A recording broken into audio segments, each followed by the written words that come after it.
the candidate in so that. Okay, and I wanted to double check really quick. Commissioner Adams is John Adams, is that correct? Oh, yeah. He's here, but I want to let him in. Okay, hold on. Oh, okay. All right.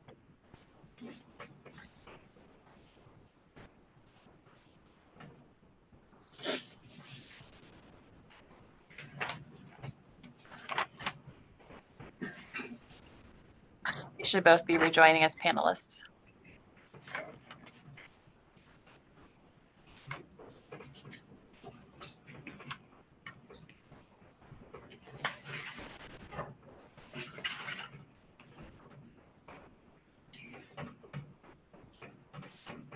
Good morning.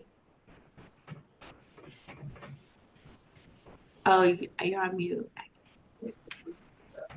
Oh, oops. Hey, good morning. Good morning. Good morning. No worries. Can you do me a quick favor and pronounce your last name for me?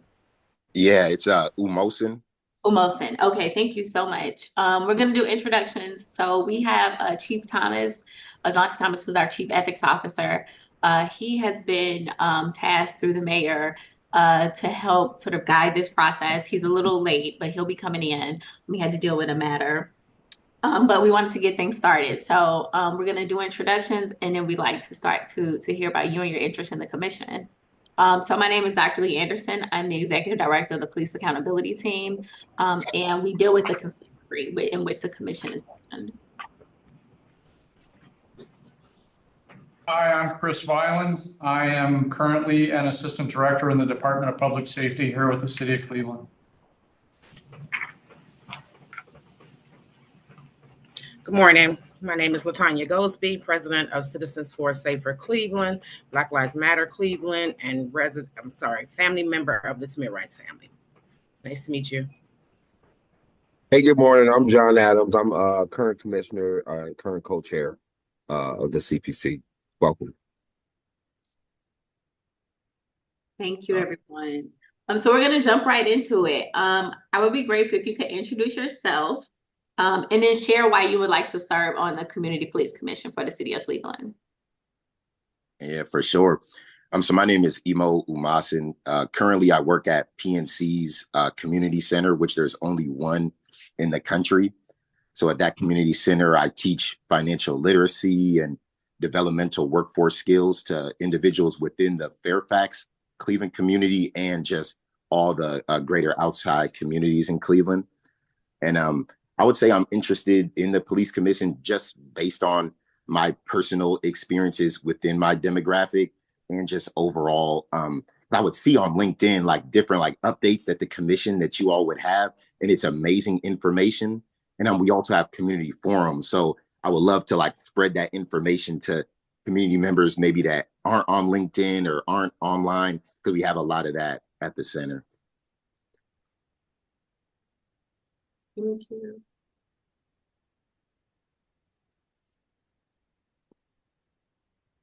Can you tell us really quickly, and I'm going to head off to my colleagues, your knowledge of the consent decree, specifically as it sort of relates to the commission and the duties of the commission, and if you could also, I'm sorry, the consent decree and the charter language, right? Okay. Yeah, and for that information, I would say in Cleveland State, they have like a alumni board that handles through the consent decree. So anytime we hop on a call, it's always based on like the leader going through the general information that we would have for the forum. We would have to wait on every individual to speak first before we're able to speak, and things of that nature through that alumni setup. So we have that same kind of setup at Cleveland State, but I can't in this moment like remember all the specifics, but it's up that same pecking order how they do it there. Thank you. Mm-hmm. So in your application to the city, one of the things that is asked is whether or not you fit a specific selection criteria for things that the city has to consider in choosing candidates for the commission. And you selected that you had been directly impacted by police violence or a family member of a person who's been killed by the police. Can you give us some detailed understanding of your experiences there? Yeah. And so for the overall, and I'm not sure if there was a selection there for that, but I know one of the different demographics pointed to 18 to 30 years old, which I fit in that demographic. And then also as far as police violence, my senior year of high school, there was a wide variety of things that happened, but not to go into too much detail. I was stopped and frisked on my way home in outside of Greater Cleveland in Warrensville Heights. And they took my ID and put me in the police car when I was just, walking home, as people have a lot of stories up that alley. So I was put in the police car and they're going to take me to the police station. But until another police officer mentioned that it was other kids in the area that were having a party, they let me go. So I was stopped based on that. And then also with my brothers, we were stopped in our car because a police officer said that there were a lot of robberies in the area, and this was in Shaker Heights. And then we were actually outside of our friend's house. And so when he tried to go inside, they put the floodlights on and told him to get back in the car and waited till they searched our car just to make sure we didn't have any materials that we were going to use to try to break into someone's house. So there was a couple things like that happened, especially my senior year of high school, that kind of changed my perspective on policing. But I always wanted to be a part of, how can we change the narrative and work together, community and police, to make a better city. Thank you. So how do you see the oversight role of the Community Police Commission impacting policing in Cleveland? So I would say that I would see it as updating the structure to make it that the community is up to date on all relevant information that's going on, or any updates as far as with the commission and new forms of policing styles. I would just say that the most important thing for the commission with the community is just making sure that there's that cohesiveness there, and then that every person kind of just understands that the police are here, not to harm you, but to protect you. Then on the community side, it's, just operating in that best way that we can to ensure that there's that cohesion.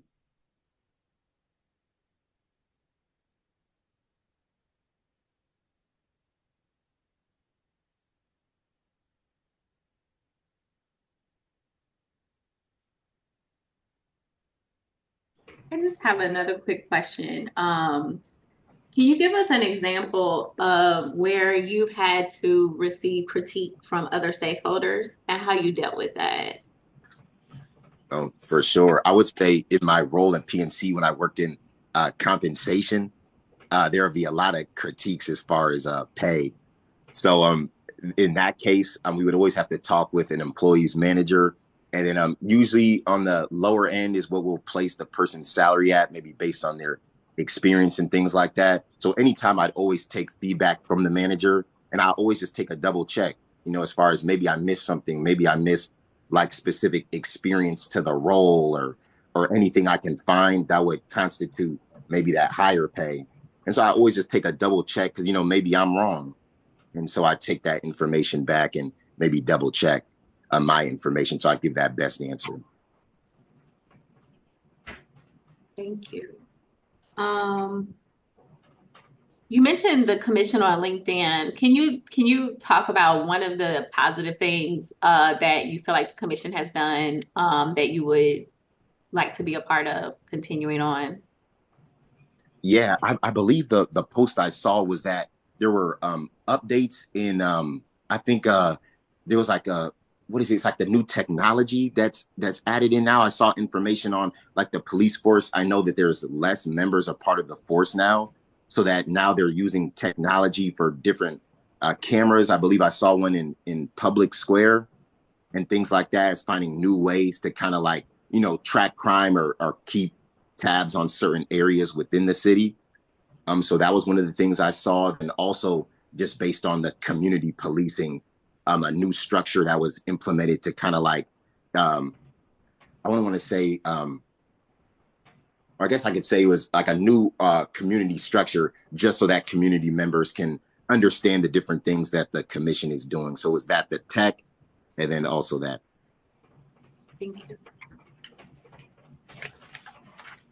So one of the things that the commission is going to be expected to perform is reviews of employee discipline, which is going to involve sensitive issues as well as confidentiality, both for a complainant as well as for possibly an involved employee. So talk to us, please, a little bit about your experience dealing with sensitive and confidential situations. For sure. I can definitely call on, me working at the center and as well as within compensation, all the information that we would deal with would be personal and confidential information. That they call it the bank PII is what the setup is. So any personal identifiable information, and that's like the employee's salary. It'll be their demographics listed, their age, and because you can't discriminate on any of those things at the bank and for a position, I would make sure that all that information is either locked away, making sure my laptop is always closed. So in case, even if I'm in the office, no one can see that information. So it's always just making sure I'm double checking my work and making sure that all my sealed or important documentation is always locked away.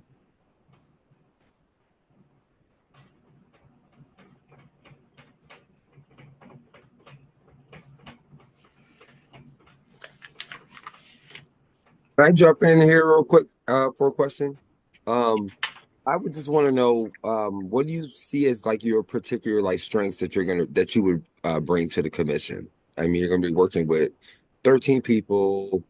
It's dynamic, diverse. But what do you think in a group like that, what would you bring to the commission? I would say a couple things. One of the main things, like I mentioned, was the marketing aspect of kind of getting that information out there, any new updates, anything that the commission is doing. Because at the center, we work with a lot of different institutions, whether that's the Urban League, Cleveland Clinic, Cleveland State. And there's a variety of different stakeholders that we have. So it would just be kind of spreading that information. Any new updates, information is the main thing. And then also, people say I have like an upbeat spirit. So anytime I'm working in a group or anything like that, just making sure everyone's motivated and just at the end of the day that we make sure that we do the best for the community and for the police as well. And so I'd say it would be those two things. Thank you. My question for you is, what is your understanding of civilian oversight of police? Yeah, I know there's been a couple groups I've seen lately in the last couple of years as far as different commissions getting put in place for where civilians would kind of like take a look at maybe case by case situations, and they kind of like do a double check or review of police conduct or misconduct and try to see if there's supposed to be any disciplinary action involved or whatever the case may be in the situation, or if a community member might have been at fault. But I understood it as being kind of like a second review based on maybe like a case or a situation that happened to see what would take place next. Okay, my next question is, how will you balance the work of the commission with your daily activities? I would say that at the center, we have a good amount of autonomy based on what we do, because some classes I might teach at the center, then other times I don't have to be there. Then I'm going to different institutions like Cleveland State or like Tri-C to do that information. So I would just say that I have a lot of autonomy within my schedule, which will allow me to balance any of the commission responsibilities.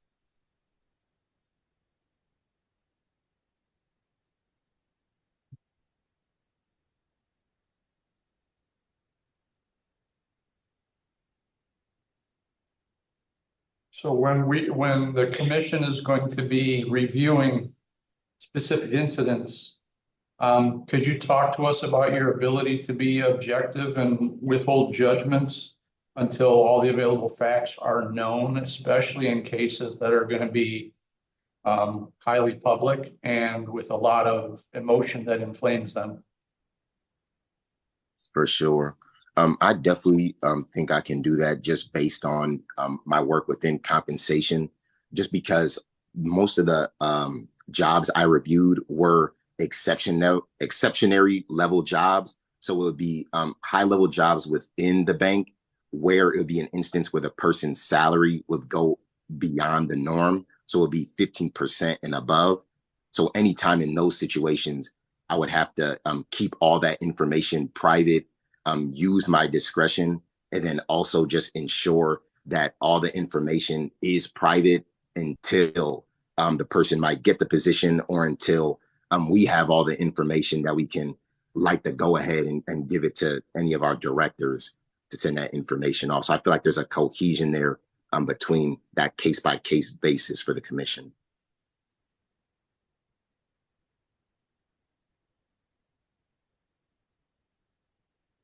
Thank you.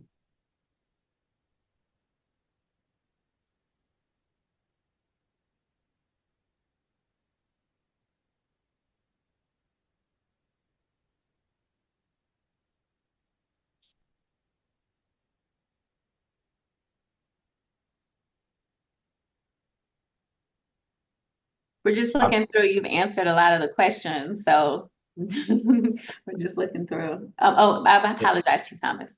No. In the meantime, I'll just pop in and introduce myself since I hopped on a couple minutes late. But I'm Delonte Spencer Thomas. I serve as the Chief Ethics Officer for the city and also a part of the review panel for the interview or selection process for the CPC.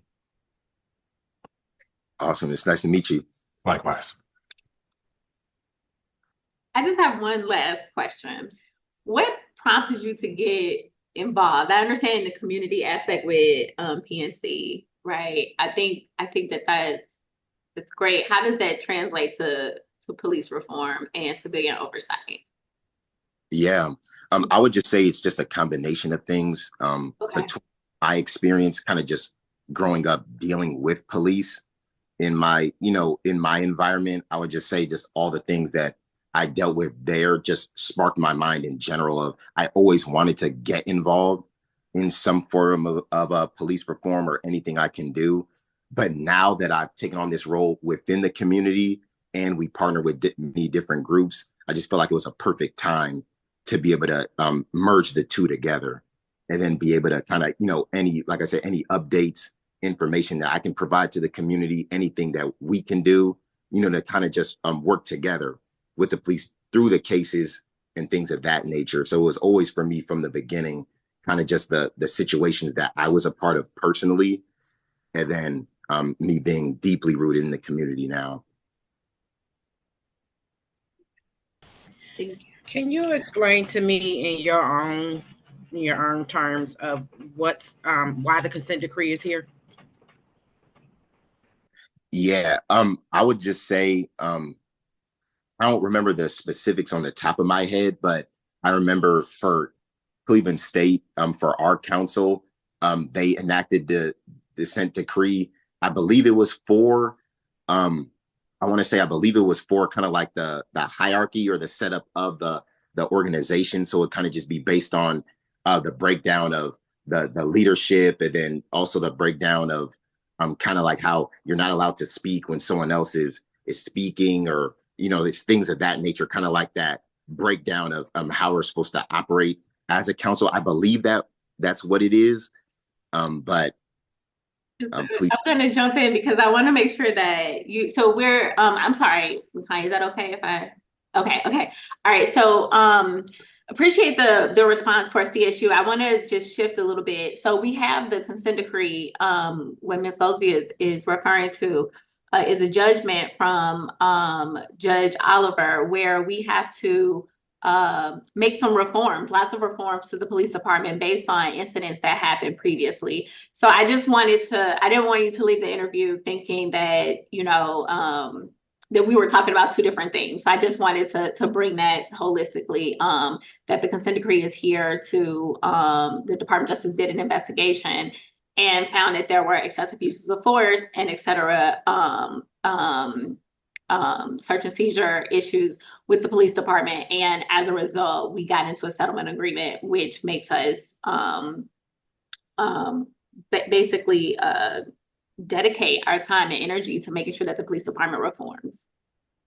Oh, wait. So it's the yeah. So it's the decree of kind of like if there's a situation like without admission of guilt, and then was that like? No, not necessarily. So it is. So we didn't. So they didn't sue. They came. We went to court, and we basically agreed to move into the settlement agreement to ensure that the police department makes changes. So separate from CSU, this is for the city of Cleveland. Got you. Okay. Yeah. But a lot of the universities do a lot of work and research regarding the consent decree to help us out and give us. So I just wanted to place it in context. Got you. I appreciate it. Of course, of course.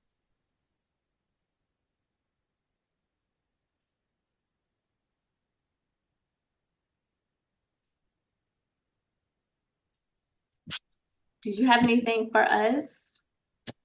Yeah, I just kind of wanted to ask for this setup. I know the mission, did it or did it start in 2022? And then it's been you've been reviewing like how many cases throughout the year, or did it begin prior to that, the police commission? Yes. So the commission has been around as long as the the consent decree, 2015. And so we just got issue 24 was passed, which updated the charter 115 to include the commission. And so they are prepping to start reviewing cases. Absolutely. Got you. Mm-hmm. Okay. And I kind of also just wanted to ask if you all didn't mind sharing as far as what prompted you all to be a part of the commission. Mm-hmm, mm-hmm. So only one of us are a part of the commission. So I'll let Commissioner Adams, Dr. Adams speak. Oh man, how do I answer that question?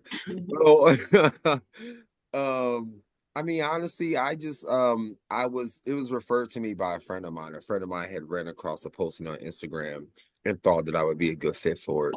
So that's what got me onto the commission. I will tell you, we can't predict the future, but it has been quite the experience the first couple of years. So I would say make sure you put your seatbelt on when you be along for the ride.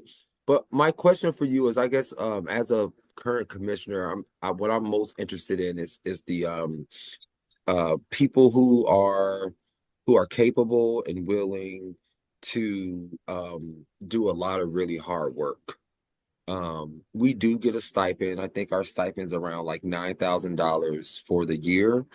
But I don't think that this is the type of position that you do for money or anything. It has to be like a passion for the work and for the goals of the commission. So I guess my question is like, if you become a commissioner, you're going to have to sit on committees. We will have a full commission meeting, but we have like a police accountability committee. We have a police policy committee that we have final authority over. We have a budget and grants committee. We have an outreach committee. And we have several other committees. So I'm just trying to figure out, in that structure, where would you fit? Where would your interests be? I mean, we also have a committee that works on recommendations and evaluations. But I'm just trying to, we have to, the commission needs to be sort of like a puzzle where we have to fill certain categories based on the charter, but we also need to make sure that everybody doesn't want to be on the outreach committee. Everybody doesn't want to be on this committee. What are your interests in terms of police reform? And so we have an array of things that we have to do, but like, what type of work are you interested in doing? I didn't mention the training committee as well, but like, what type of work would you be interested in? Because we need people who are going to sit on these committees and do a lot of reading. Right. Oh, no, and I appreciate that. I would just say, just based on what you said now, I would just say the outreach committee I'd be interested in based on, since I'm already out in the community anyways, spreading, financial information and just even just in general, the community forums, just giving any updates within the city of Cleveland. So I feel like the outreach would be right up my alley. And then also just like I mentioned, my personal experience of being, stopped and frisked, getting, the floodlight put on us outside of my friend's house, being profiled that we were stealing, things of that nature. I want to be a part of the accountability committee just because when those things happen, I just knew in that moment I can't just sit around and not do anything. So I want to be involved and be involved just in any way I can. But I would say the outreach for sure. And then also just police accountability. Okay, thank you. I want to jump back in here too, because you asked a question earlier around, I think the first part was around how long the commission has been here, but then you had the second part to that around like kind of how many cases that they've heard, et cetera. And so I wanted to just give some additional context there. And so, so as Dr. Anderson mentioned, the commission has been around since the inception of the consent decree. So since 20,000, since 2015. And initially the original version of the commission only had the authority to make recommendations to the police department about different things. And then, what issue 24 did specifically is give the commission increased authority, right? And it completely changed how the commission were to function. Increased operations, gave it a dedicated budget source or funding source. So it did a number of different things, including dissolve the previous version of the commission and start a new one. And so in 2022 is in fact when we started this new version. And so since 2022, this kind of first iteration of the new version of the commission has really been focused or dedicated on setting a strong foundation, right? So developing rules and procedures and policies and things like that. And so the commission has not heard cases yet. In fact, but the commission did just recently submit a draft of its evidentiary hearing manual, because that's the mechanism or the vehicle in which they will hear cases is through this manual. So that manual was submitted to the Department of Justice, to the monitoring team, and to the court for approval. Once that's approved, then they can officially finally start actually hearing cases. So that's kind of where they are right now. But these last 2 years have been really about setting it up. But then also they've been, deeply involved in reviewing policies and trainings and a number of other things. But the actual cases themselves, they have not been hearing yet. But I think the expectation is that will happen soon. Got you. Okay, I understand. And probably amongst these new commissioners, as we get onboarded. Got you. Anything that we didn't ask you that you think we should know or we should consider?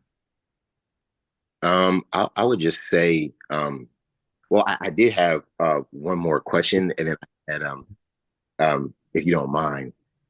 Sure. Okay, and I'm sorry I misspoke as far as I know we have a commissioner here on the call, but as far as in general, how you all got involved in your current positions, I would say, would I be able to get like I know we're past 9:30, but like a quick explanation of why you got into the position that you're in, and assisting in the whole thing. Is that for me? Okay. Or I think it's probably for the rest of us in terms of why we're involved in commission work or commission business. Because the mayor said so. No, no. I think for me, I'll say it's twofold, right? I mean, some of it is, I also live in the city of Cleveland. I've been a part of this community for a long time as well. I see some of the issues and the concerns that have played out, and this is prior to me even coming to work for the city. So it's something that I've always had a tangential interest in. But more specifically coming on board here, so I'm an attorney by trade, and the consent decree is an actual court case, right, between the city of Cleveland and the Department of Justice. And so I was tagged in, so to speak, to be one of the lead attorneys on the consent decree case. And if not for anything else, representation, right? I mean, as a chief ethics officer, it's not exactly what I saw my job entailing or including, but it was a space where I thought, man, representation is needed here, and for lack of, there was nobody that looked like me at the table, on our side of things from the legal side, helping to provide input and context and those types of things. And so I think as I started to get involved very quickly, I realized that I think a space where I can, have some impact would be with our civilian oversight structure as we were about to go through, this massive change, because I came on board right in the middle of us seating or starting the process to seat the new commission. So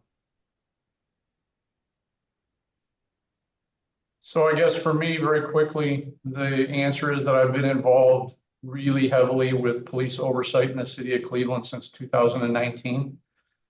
It is a huge structure with a number of different stakeholders that all have a role to play. And it's really important to me that this commission becomes a very effective part of that. They have such amazing ultimate responsibilities that I was honored to be asked to help in selecting people who would fulfill the goals for the city's ultimate goal of top flight law enforcement services.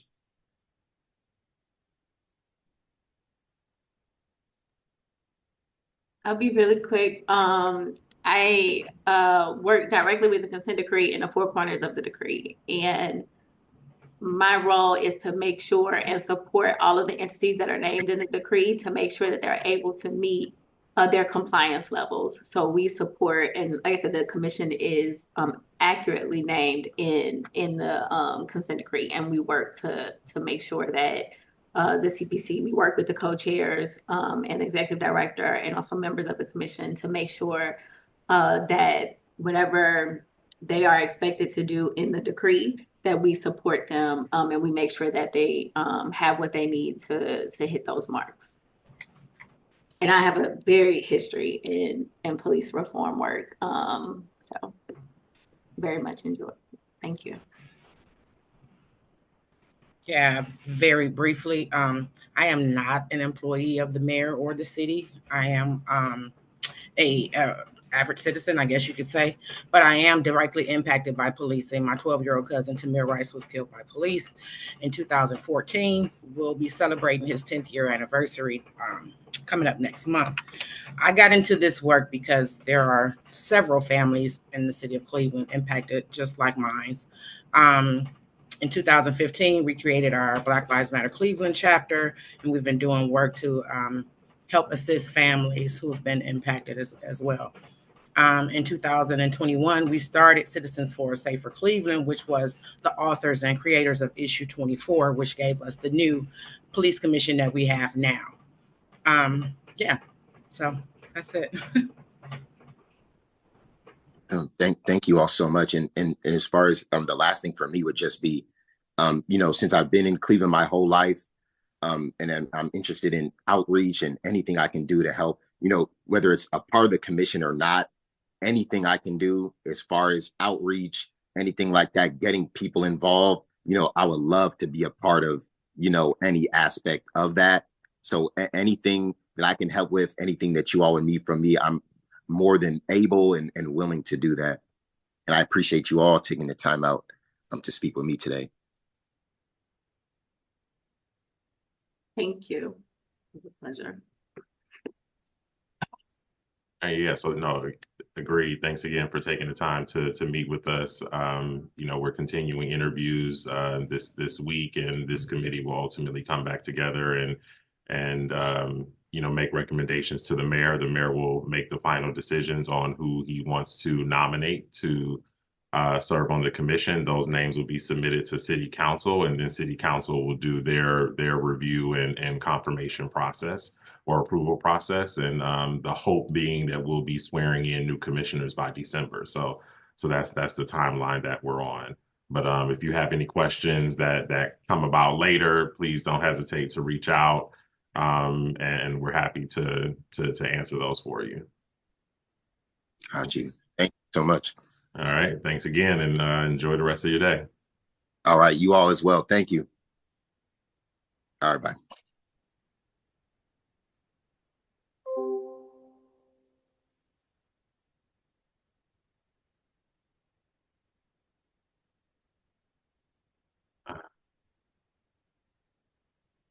It's like Stephanie Thomas we have next. Good morning, by the way. Let's see this here.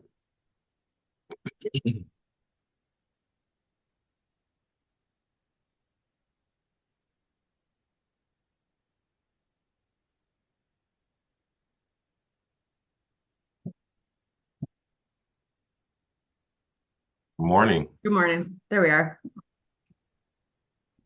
Hey, how are you? Doing great. Good. Well, thank you for taking time to meet with us, and apologies for running a few minutes behind. But I'm Delonte Spencer Thomas. I serve as the Chief Ethics Officer for the City of Cleveland.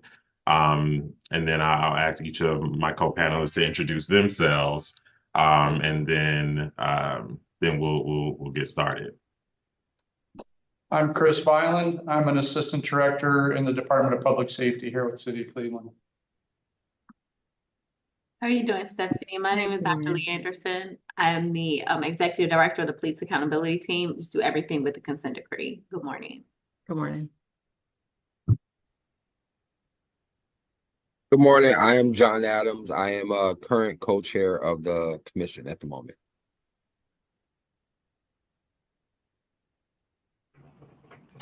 Latanya Goldsby, President of Citizens for Safer Cleveland, directly impacted family member. Hi, Stephanie. Good morning. Gosh, hotline bling. All right, so I guess why don't you tell us a little bit about yourself and why you are interested in serving on the Community Police Commission? Sure. So I think I have a really unique life experience that would benefit the commission and the work that's being done greatly. So right now I serve as the executive director of a nonprofit that I founded in 2021 called Shelter the People Cleveland. We are building single family homes in Slavic Village for homeless families and doing other work in the community there, including providing behavioral health and substance use disorder counseling. Before I returned to Cleveland in late 2019, I was homeless and/or housing insecure for 10 years. I did heroin for those 10 years. I'm clean from all drugs and alcohol at this time. And so I have, in terms of life experience, understanding what people that are struggling go through, I've lived a lot of it. Additionally, I have a part-time job right now. I'm working as the project manager for the Unitarian Universalist Congregation of Cleveland's pretrial support team. So I'm managing a group of lovely volunteers from their congregation. We're working in concert with the public defender's office to help people maintain court dates and other pretrial requirements that they might have to stay out of prison. And then, yeah, I mean, I have been in trouble. I have been able to navigate through the legal system more or less because of privilege. I come from my whole family are attorneys and former judges. So I understand the legal system very well, which also helped me in cases that I've had before. But as a gratefully recovered addict and alcoholic, I just want to make sure that the work that we're doing as a community supports all of our community members, especially the most vulnerable. And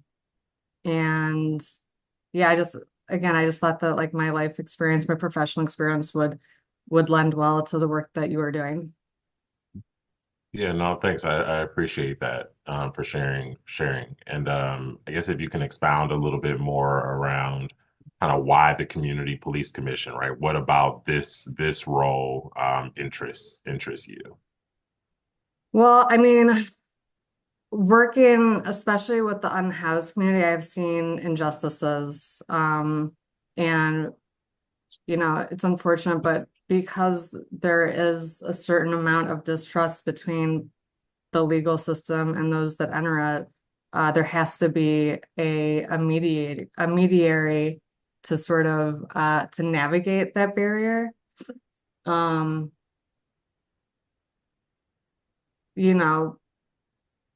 Obviously holding police accountable for injustices is important to maintain the community's respect for the law.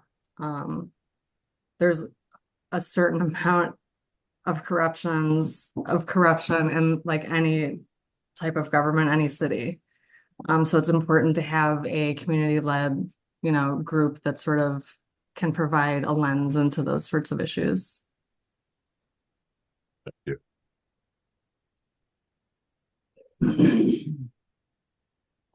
So just for clarification, Stephanie, you mentioned in your opening statement, and thank you for that you moved back to Cleveland. Were you born in Cleveland and left and came back? Yeah, I was born at University Hospitals. I went to Sugar and Falls High School. I left for New York City in 2002, became an architect and worked in the city until I left in 2019 after significant struggles with my housing, and got addicted to drugs at that time too. So came back here 2020, the pandemic, everything shut down. Immediately got to work doing volunteer work, mutual aid work, meeting my neighbors, helping where I could. And then I worked for NEOC's street outreach team for 2 years. So I worked in Ohio City. I housed, I think, 44 individuals in less than 2 years. Many living, on the streets and tents in the woods, families in cars. Thank you for that. Thank you for your service. Thank you. In the past year, just with working, being able to devote myself more full time to the organization I founded in 2021, we were able to house and or provide shelter for 209 people in 12 months. So that's, I think, pretty significant. And a lot of the people that we work with have criminal records or can't obtain housing because of charges that they've received. It's a very deep issue. And all of the issues are interlinked, right?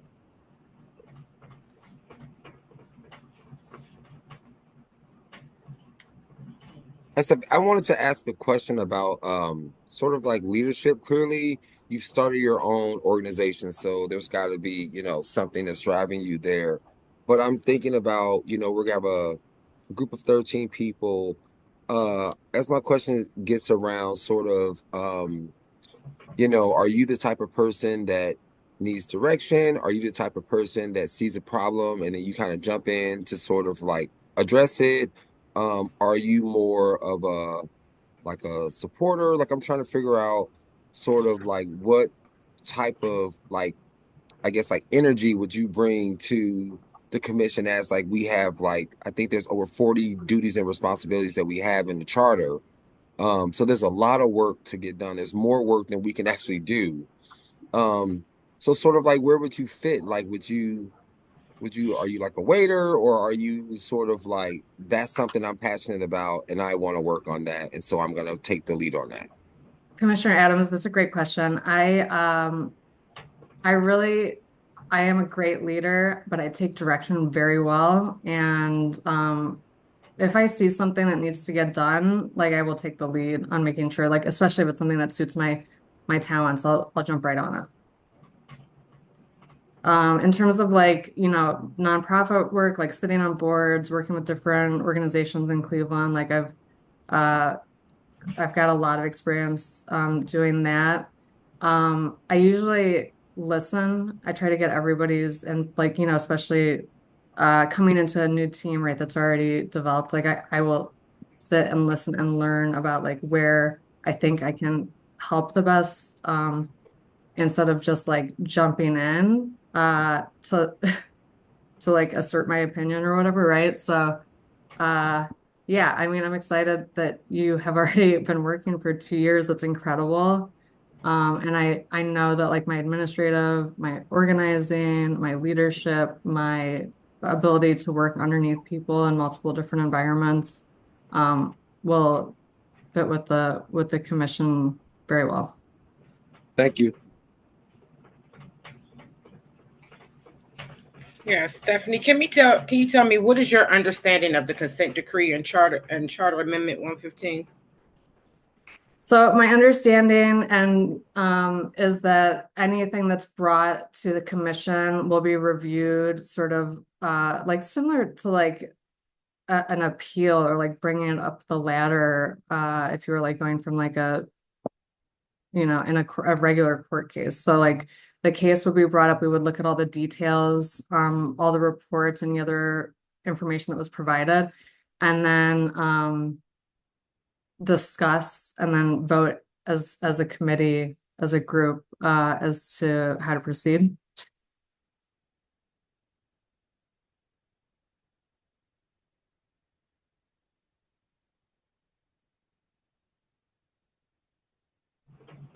Stephanie, I have a quick question about your Our passion. next question, if accepted as a commissioner, how would you, can you hear me?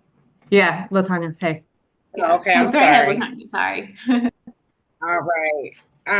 No, my question was, if accepted to the commission, how would you balance the work of the commission with your daily activities?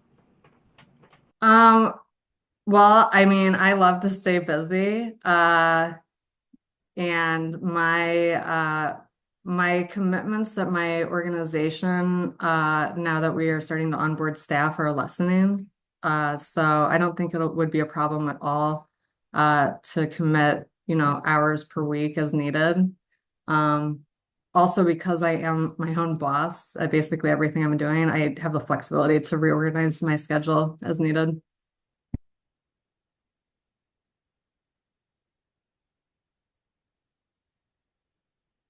So just to follow up with that really quickly, so evening meetings would not conflict with any parts of your schedule? No, I mean, even right now, I currently like, you know, hold in my schedule like a couple hours every night that I could go to an AA meeting if I needed to, and I haven't needed to because I'm so far along my recovery. So having evening meetings after like a full day of work and like sometimes doing construction is not a problem for me. Okay, thanks for clarity.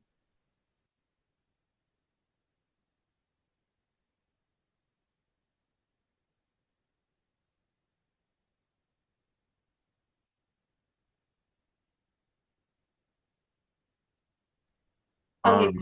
Go Sorry. ahead. Oh, go ahead. No, Okay. go ahead. So passion for police reform. So I'm curious to thank you for being so transparent and vulnerable about your background. I think that it presents a lot of courage to do that, and congratulations on Thank you. your success.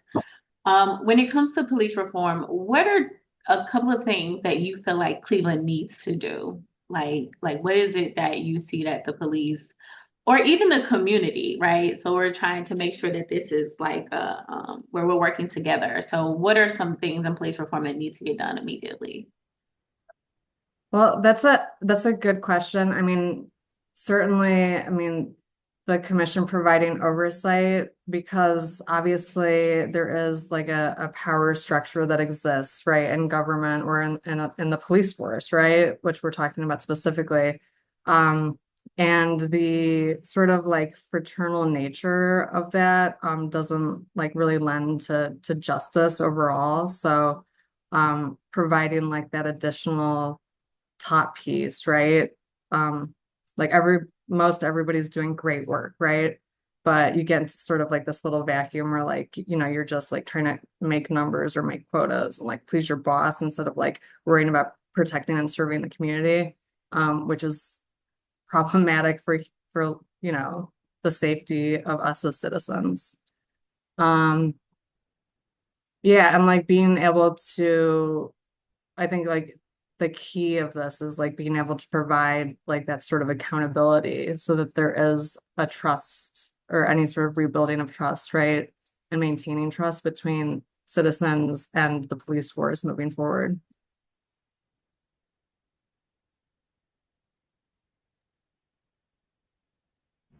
Um, Um, and switching gears a little bit, if you can talk to us a little bit about how you, um,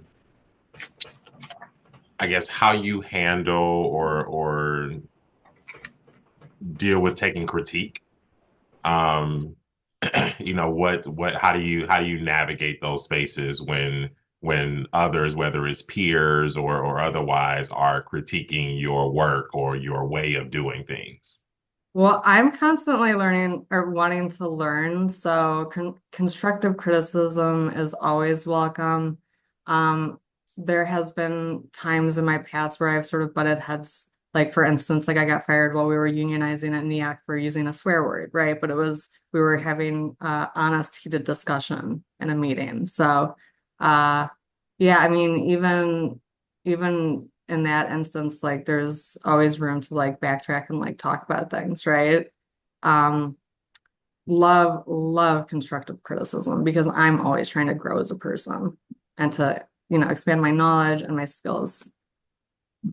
And I think the second part to that is how do you give criticism, right? Or how do you make sure that you're heard in spaces? Um, just like being honest, like I have a feeling or like this, I think this should be done a different way. Like, let's talk about it. Like, um, especially when you're growing something that's new, right? There's gonna be like difference of opinions in terms of like how something should be done. And just being able to take input from both sides and move forward in a way that makes sense for everybody.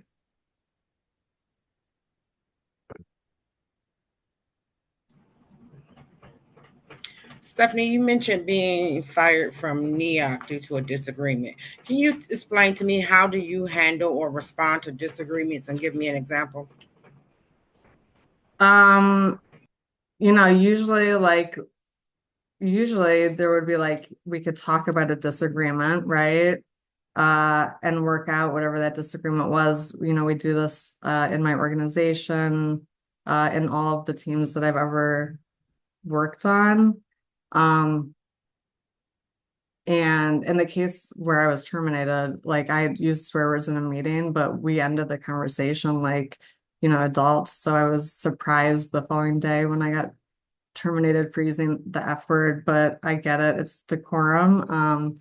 And working with the church has really helped me like to rebuild that sort of politeness, niceties, decorum, all of that. So in working with folks living outside and you come from, working in the field for like 6 hours, people using English that doesn't necessarily make sense, and certainly a lot of swear words because of mental illness or they're high. And then coming into a business setting, kind of threw me a little bit during that specific instance. But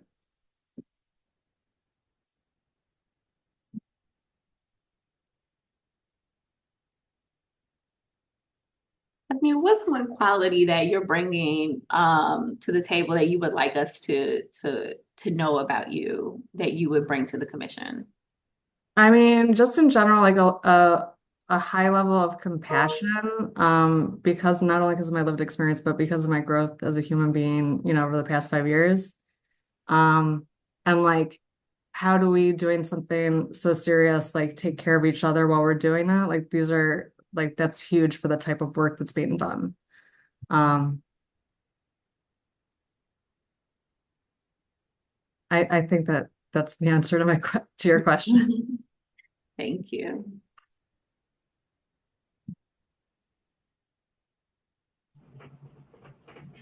My last question is, do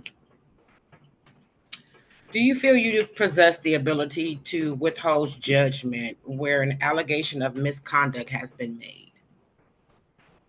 Certainly, in my work with people that have gone through trauma and who are, suffering from mental illness, not all the time does somebody remember what exactly happened. So it's good to like get all the facts and also know that there will be certain biases coming from, the authorities, because of stigma, right?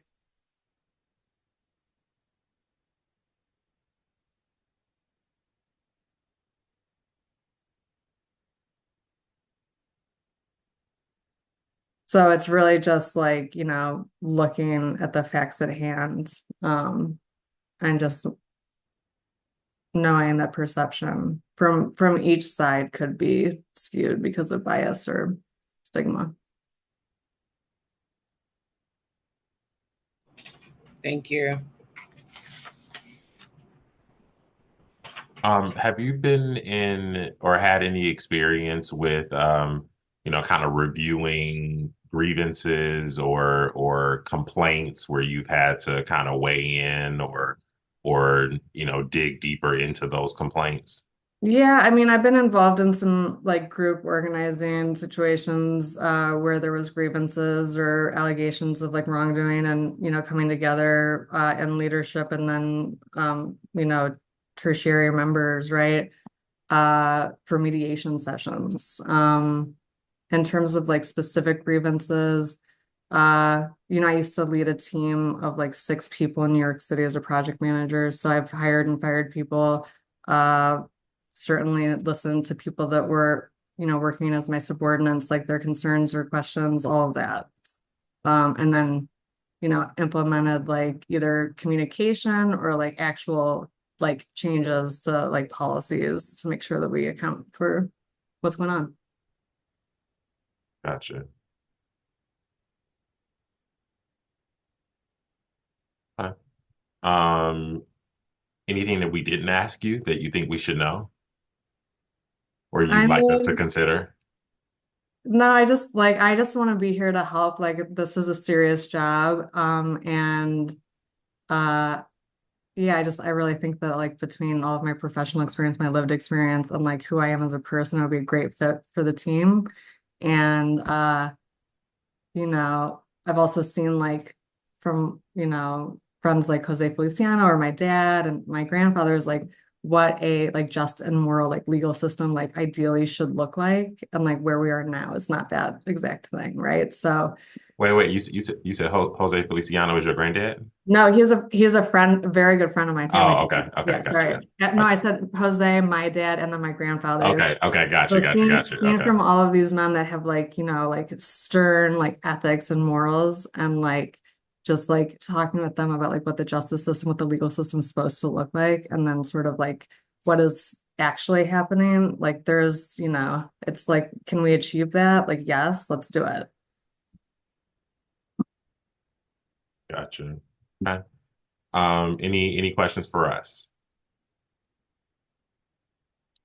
Um, I guess like on that note, like what is like the dream goal? Like what's the anticipated like systemic changes that we hope to make? Oh, that's a good question. And I think we probably all have different lenses for the answer to that question, right? I mean, I think from my lens, professionally, um, you know,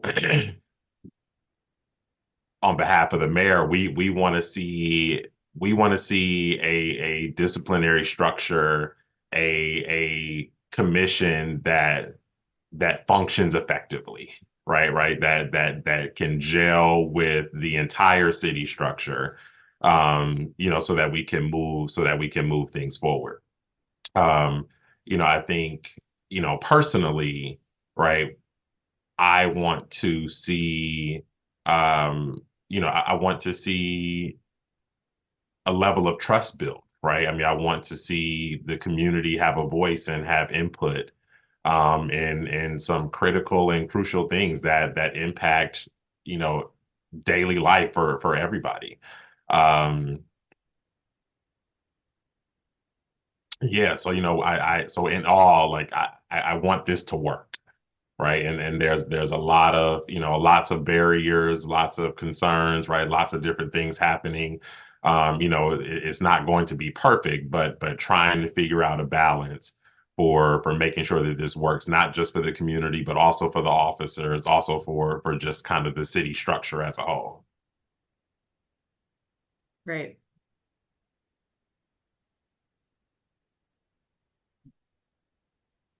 I think that's I did write down some questions and I sort of addressed both of them already. So Yeah, and I don't know if anybody else wants to chime in on kind of her question, but I guess I'll just say as a commissioner, I think what we ultimately want is we want what the framers of issue 24, their objectives are. We want true civilian oversight of the police. We want fair accountability for the police. We want stronger policies that are more community friendly. We want them to be trained properly so that not only are community members safer, but we also want the police to be safer.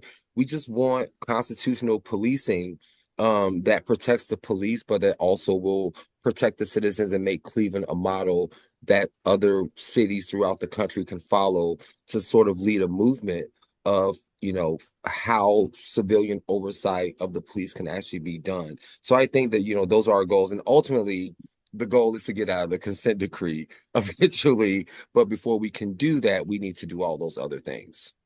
okay.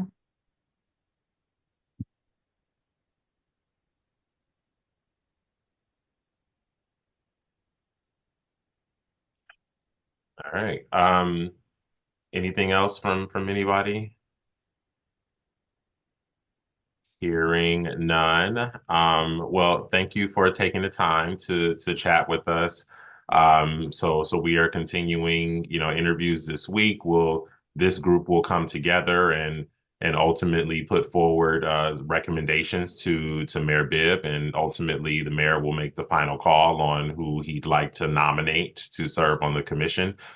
Those names will be submitted to City Council, and then City Council will then do their review and approval process.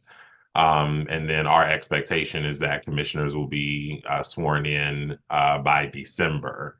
So probably to have that first meeting at the top of the year, if not the end of this year, depending on the timing. But so that's the timetable that we're on right now. But if you have any questions that come up in the meantime, please don't hesitate to reach out, and we're happy to address those.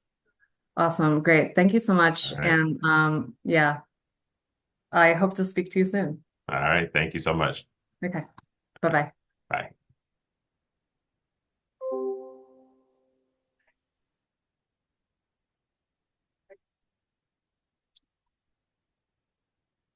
All right. Next, we have Sheila Mason.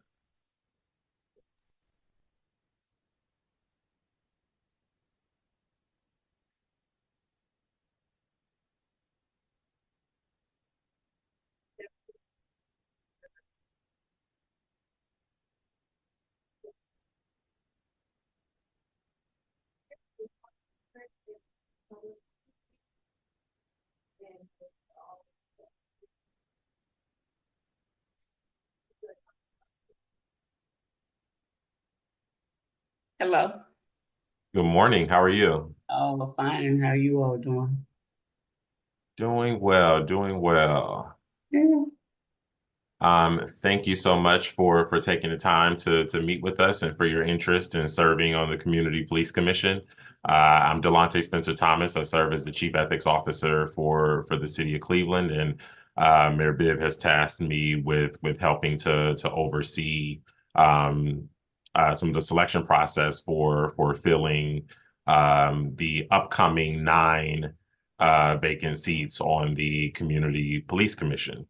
But before we get started, I'll ask that each of the panelists introduce themselves, and then we'll jump right in.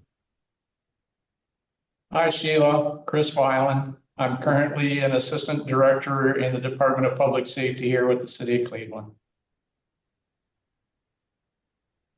Good morning, Sheila. My name is Dr. Lee Anderson. I'm the executive director of the Police Accountability Team, and we do everything with compliance with the consent decree.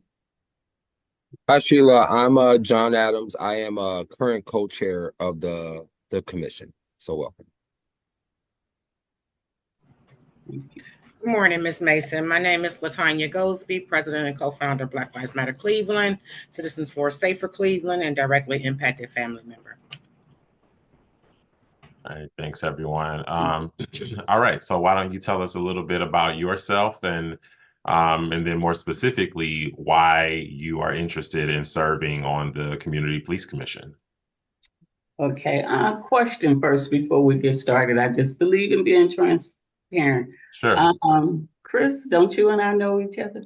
Yeah, and full transparency, and I brought this up to the group when we were reviewing everybody's application, Sheila. Sheila and I have worked together on the Valley Enforcement Group as well as Cuyahoga County Police Chiefs Association in our past careers. Yes, thank you. I just wanted to make sure everything was above board. Yes, we did know. Thank you, though. We appreciate the transparency. Well, my name is Sheila Mason, and I have 2 daughters. I have 4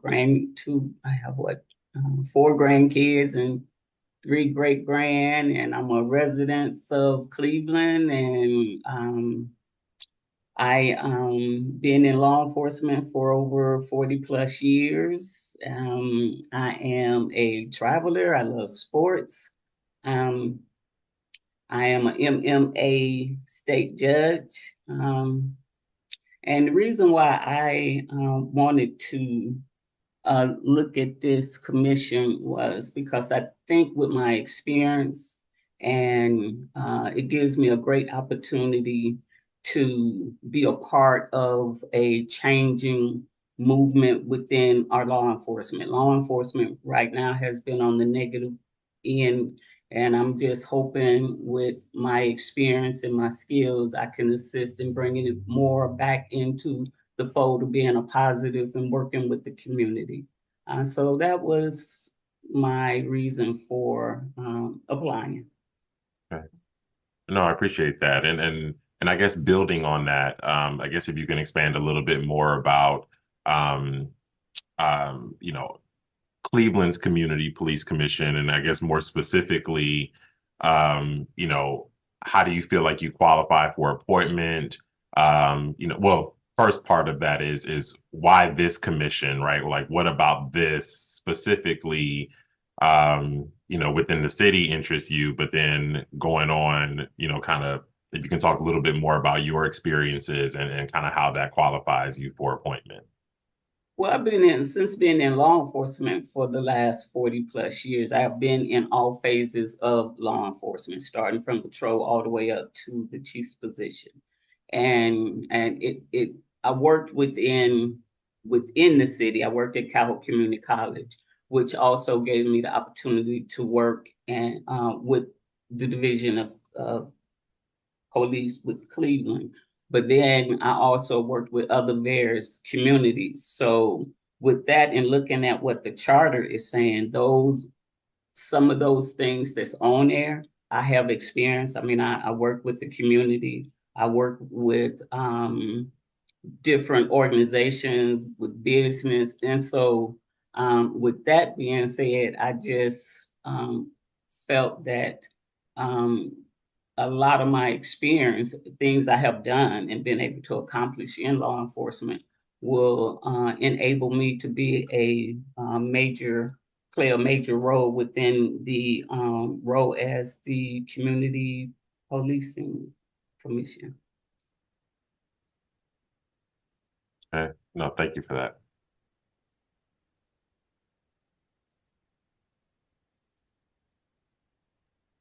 So I guess I'll start off, Sheila, with what is your philosophy? What's your idea of how the Community Police Commission oversight role should impact policing in Cleveland? Well, as one of the things I know we need to look at the training aspect, and just for my view, I know when I went through the police academy, there was some things that I know that we needed to address, but has not been addressed as of this time. And so I think a lot of the problems and concerns that we are having, it starts at the training facility when they come into the academy. And so being a part of this commission, I know that is one part of the training aspect. And so I think, if we look at the police academy and see how it's done and see what some changes and bring some positivity and some different viewpoints into there when we have the younger cadets coming in, I think that can make a major change, and that's connecting them, especially if it's suburban or whatever, coming into our city, gives them a more understanding how the city of Cleveland is ran. And I think that is a major part. I should have wrote down the other question that you asked me. I'm sorry. No, that was good. I mean, that's one way that oversight will have an impact. Were there other ways that oversight by the commission would impact division? Yes, working the community right now is not trusting law enforcement, and I think that if we as a group open up and be more be accountable and transparent to our community, open up our communications to them, not getting offended with every time they say something negative about us. And when I say us, I still feel like I'm part of law enforcement. So we have to be able to accept what our community is saying. And the only way we're going to be able to do that is open up our communication, our dialogue, so we understand exactly what it is that they're concerned with. And sometimes we need to bring them into our fold so they can understand what law enforcement is about. And I think that's where the problem is. A lot of people watch TV and they think they know law enforcement. In reality, they don't know all the aspects that go in. And when I talk to the community and I go out and they start talking, I explain to them it's only 30 minutes of TV and you don't really understand what goes on with being a police officer. So I think bringing the citizens back into the fold where we used to have the Citizen Academy, we used to be out there and into the community, really opening up communication and dialogue with our residents. And I think we have, we're not, that's something that we have kind of fell off on, opening up our dialogue and communicating and bringing them into bridging that communication with our residents. And I just think that is part of that commission piece that we can offer to our community. Thank you.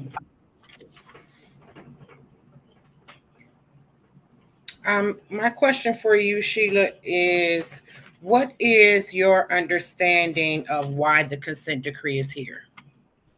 Because there was some incidents that transpired within the city and a lot of misconduct or use of force among some officers. And with that, the Attorney General came in and they evaluated what was going on within the department, and they felt that it needed that the city needed to have a more transparent with their residents, which we were not having. And so the consent decree was to come in and try to bridge that communication, try to change some of the good old boys attitude towards our residents, trying to modify and bring in new procedures, especially understanding of use of force and intervening when a situation is happening. So I think all of that was the reason why the consent decree was brought into play. Thank you. And with that, my next question is, what is your understanding of civilian oversight of police? Civilian oversight, I think what my understanding is where we as residents of the city of Cleveland, we are working with the police department and the law department, and we're trying to bring a more cohesive working relationship, bring in policies and procedures that will assist the police department and the various unit of the law enforcement to work together. Do you think civilian oversight can work? Oh, yes. I'm a resident, and I believe that. Even though I'm in law enforcement, I am a resident of Cleveland, and I know as a citizen of the city, I want to see some changes. I want to see some positivity. I'm not going to all say that we're doing everything great. We're not. There are a lot of missed opportunities, and I think with the Citizen Review Group can bring that aspect into what law enforcement is about. And the reason why I asked that too is because, so these types of groups are, exist all over the country, and and everybody's trying to figure out what's the right balance, or how do you make this effective, and go right. So I was just curious as to, especially having been in law enforcement and then applying for this type of role, just kind of how you saw that. Mm-hmm. I wanted to follow up on your statement about I'm just curious about, you talked about the need for better training for police. I wanted to know if you could kind of maybe elaborate on what, if you were a commissioner. We do have a police training committee that I'm hoping will sort of evolve into creating new trainings for police instead of just revising current trainings that police have. But what are some of the I don't know if I'm going to call them deficits, but what are some of the changes that maybe you as a someone who was in law enforcement, in leadership, went through the academy, how would you what are some changes you'd like to see in the way that officers are trained? For one, I'd like to see more diversity. I'm not sure exactly how Cleveland. I have not been to their training facility. I could only speak about the training facility that I went through at my time, and some of the facilities that I have went and spoke to or trained at. And I just see that we need to have more diverse officers in our academy, especially when you're coming into the inner city. Back it up. Suburban policing and inner city policing is totally different. And so you have to be able to relate to everybody within that municipality that you're working in. And if you only have a certain group of people teaching at the academy, that is the mindset that these officers are going to gain. So, for instance, when I was in the academy, and it was,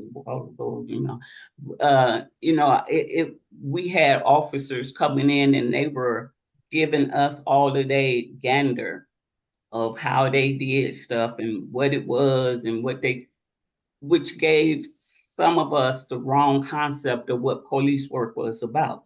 And so in the police academy, I think that if we start at the basic and have these young people, go out and see what the community is about. Be able to talk to them. You don't have to be in a classroom every day to learn what that city is about. So part of the police academy, you have to take them out there and let them see what the community is about so that they understand this is what you're about to take on the task of providing safe environment for our community. So I just think it starts at the changing the concept of how we train, how we present our training to our cadets.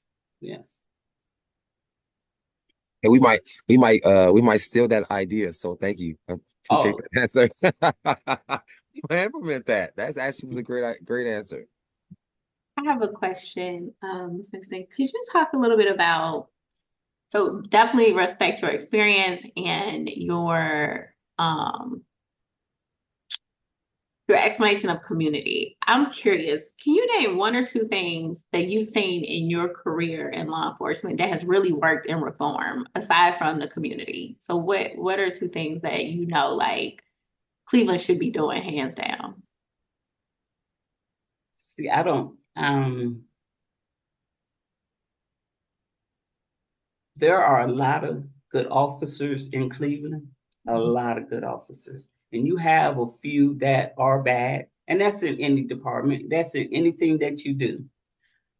For me, and I'm gonna take it back when I was in patrol, I always told my partner, I'm not gonna do anything out here that's gonna get me in trouble. So if you're doing something wrong, it is my job to stop you before it happens. If I don't, then I'm just as guilty as you are. But remember this, I will testify against you. And so I guess that is something that we need to make we need all officers, not just Cleveland, all officers to know that when you're doing something wrong, that your partner is going to intervene. And I think that's where the big problem is. People always say the blue don't talk, the blue protect each other. Yes, we do, but at the same time, we're supposed to protect the community. And I think that's where one of the pieces that I always say, I'm here to work within the community. I'm not here to work for the department. Yes, I am here to work for the department, but my job is to serve the community. So if you're out there doing something wrong, and I know you're doing something wrong, I'm just as guilty as you are. So I think that's where we have to change the concept and the mentality of our officers so that they understand that when you're out here working, you're working for the community. And I think somewhere along the line, we have lost that part of understanding what law enforcement is about. I hope I answered that question and not just. Yes, thank you. One of the questions I've been asking everybody that's got law enforcement experience is about bias. And in your situation, it's possible that you may have a bias that is pro-law enforcement based upon your career and your feeling of belonging.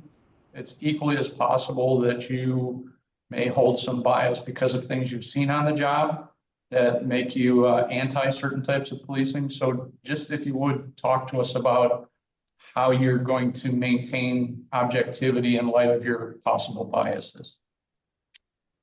Well, I always, when I was in supervision, I always would tell the officers, if you see me doing something wrong, I expect you to bring me back to the right. Well, my words was, if you see me going left, I expect you to bring me back to the right and say, Sarge, Chief, whatever you want to call me, you need to step out. And so with that, yes, I love law enforcement, but at the same time, I love my community. So with both of them coming together, I think I can be equally helpful and have a total understanding on both ends. And hopefully, if I'm doing something or I'm saying something wrong, that someone will step in and say, hey, Ms. Mason, I think you're wrong on that part. and not be offended by that. And so I think I can work both roles and be equally understanding and have equal concern for both entities. If you understand what I'm trying to say, I may be a little wordy there. Yes, ma'am. Thank you.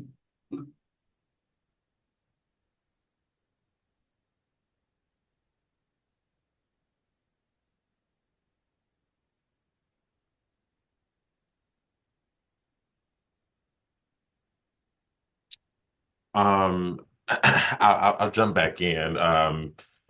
So this commission is tasked with just a lot of different work, right? So from reviewing policies to trainings to reviewing discipline and administering grant funding to community outreach, right? A number of different things. And so and it really is a lot of work. Between the actual commissioners, the staff, et cetera. One, I guess my question is, do you feel like you have the time for this? How will you balance this with other things that you have going on? What will your commitment look like? Anyone knows me that know when I take on a task or take on a job, I'm 100%. So I read the job description. I read the charter. I know it's a lot entail, and so I am into it 100%. There were some areas that I don't know, and I'm gonna say I don't know, but I am willing to learn, and I was excited to see some of the areas that you all were looking to for the committee to be into. So I'm retired.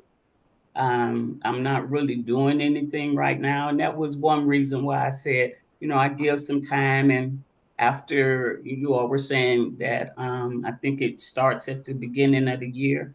I'm available 100%. And I know it says anywhere from 10 to 15, but I know hours. I know that usually takes more than that. I am a committed person when I take on a task. Okay, no, thank you. I appreciate that.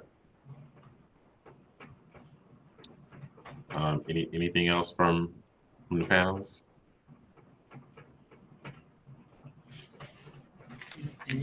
All right, hearing nothing. Anything else that we did not ask you that you think we should know or you'd like us to consider? No, I'm just looking forward to starting a new chapter. It's exciting. I have heard about it. And so I'm looking to be able to be a positive part of it. And hopefully I will be able to be a positive member of the committee. And that's it for me. Oh, okay. Sorry, I do have one other question. So, there will, because this commission, the makeup of the commission, will inevitably have people from different backgrounds, different experiences, across the board, both professional and personal. Interested to know kind of how you handle being critiqued, and how you offer critique, among peers or colleagues, right? I mean, I imagine, as someone who has ascended to be chief of police, right? You have a lot of experience being a supervisor or being in management or being in charge, right? Like how might you deal with or navigate those situations where you're being critiqued? And again, also, how do you give critique? I don't know it all. And when I would hold command staff meeting, I would always, excuse me, tell the supervisor, the command staff, I want your input. I want your opinion. I want you to be a part.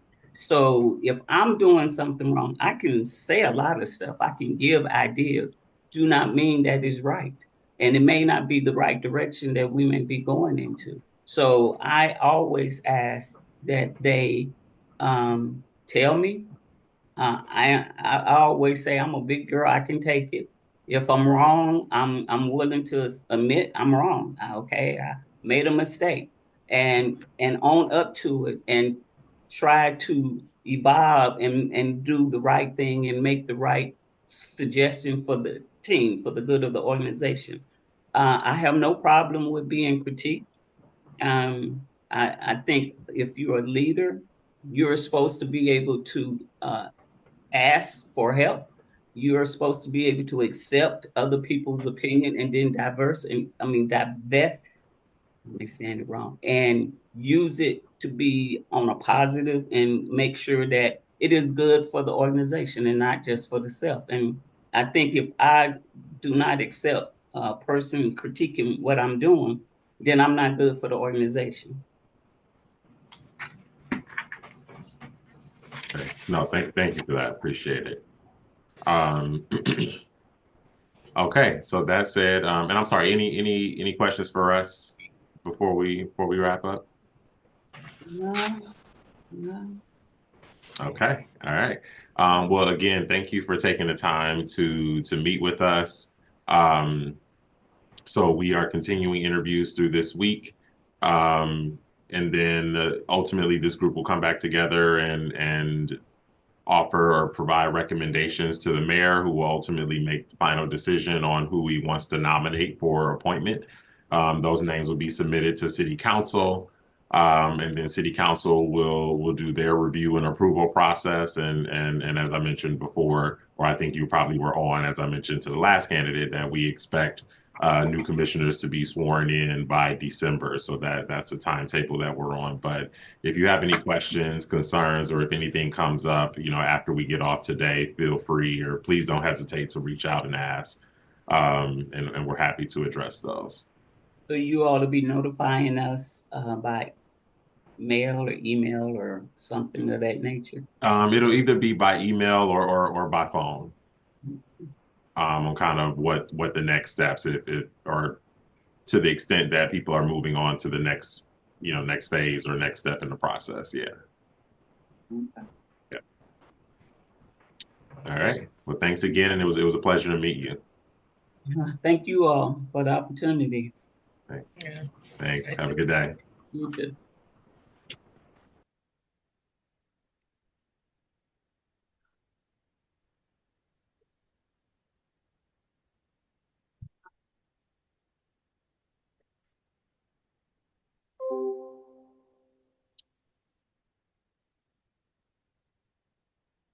All right. Next, we have Beverly Owens-Jackson.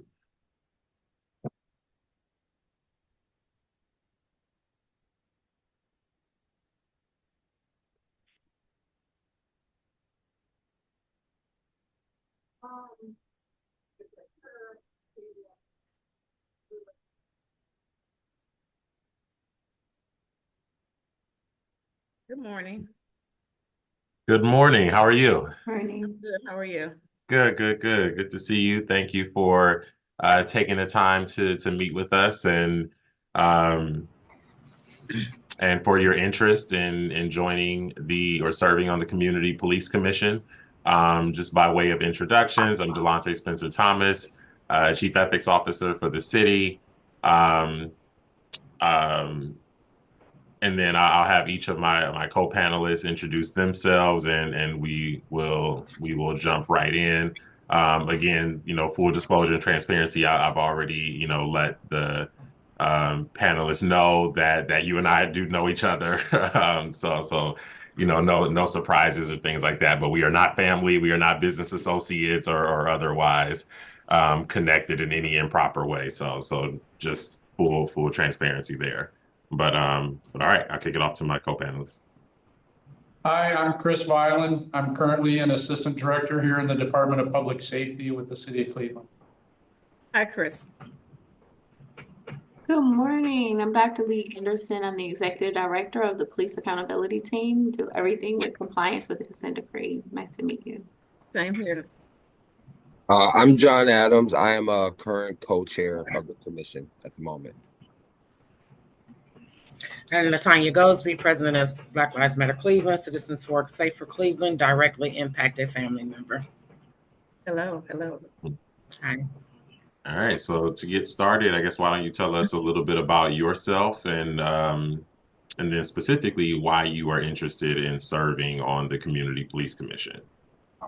Okay, so my name is Beverly Owens-Jackson. I'm currently here at Cuyahoga Community College. I've been here for 27 years, and I landed at Tri-C Doors as a 33-year-old with a new baby because I had just overcame a drug addiction. Lasted almost 10 years in the city of Cleveland. And during my addiction, I was homeless. I was abused and stabbed 14 times, face cut up to unrecognition by an individual that served his time in jail. But I decided that I had to, no longer be involved in the streets and get my life together because I had a baby on the way. So I landed here at Tri-C. So I have two daughters now, 27-year-old and a 24-year-old. I am currently the executive leader for our full-time union staff here, SEIU. I'm a precinct person in Ward 5, Precinct M. I don't have a felony or anything like that, so I have not had to deal with the police. But being a recovering drug addict, you had dealings and run-ins. So I've had my fair share. I do have family members that have dealt with the system. I am currently a member of CSSJ, the Crime Survivors Speak. We just marched in Washington, D.C. last week. So I'm all about community. I do have plans to possibly run for a seat in the upcoming year. I'm all about keeping the community safe. I'm all about finding out what it is that we need to do to keep the community safe, get people involved, and try to find out what is actually going on with either a younger generation or the mindset of individuals that we feel that we need to, do harm to one another versus trying to build a better community. I think the police have a lot to do with that, as well as the people that live in the community. So I'm just all about trying to find a way to bring us back to some type of serene and commitment and relationship building. So that's what I'm all about as a person, is uplifting community. But yeah, and then I think just expounding on that a little bit, what is it specifically about this, this police commission or this civilian oversight board that, that makes you want to serve on this particularly, right? Like what experiences or skill sets do you bring to the table that you feel like qualify you for appointment? Okay. So this was brought to mind. I wasn't even aware that we had a CPC. When you guys did the last round, it was brought to my attention by a former seat holder. And I got down to be number 13 in the candidacy, but it didn't move forward. So to my understanding of what this particular committee is all about is building policy. And that's what I'm about, building policy.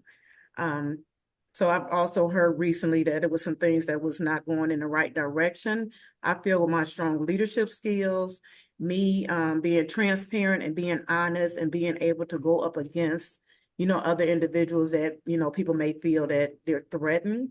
I feel that I have that strength. I'm okay with being in the room of other people that may be in a higher position than I am. I'm comfortable with speaking my opinion and how I feel about things, even though, it may be the right thing or it may be, something that I need to learn a little bit more about, but I'm okay with speaking up and challenging other decisions that are being made to make sure that we're on the same agenda, that we're moving in the same direction.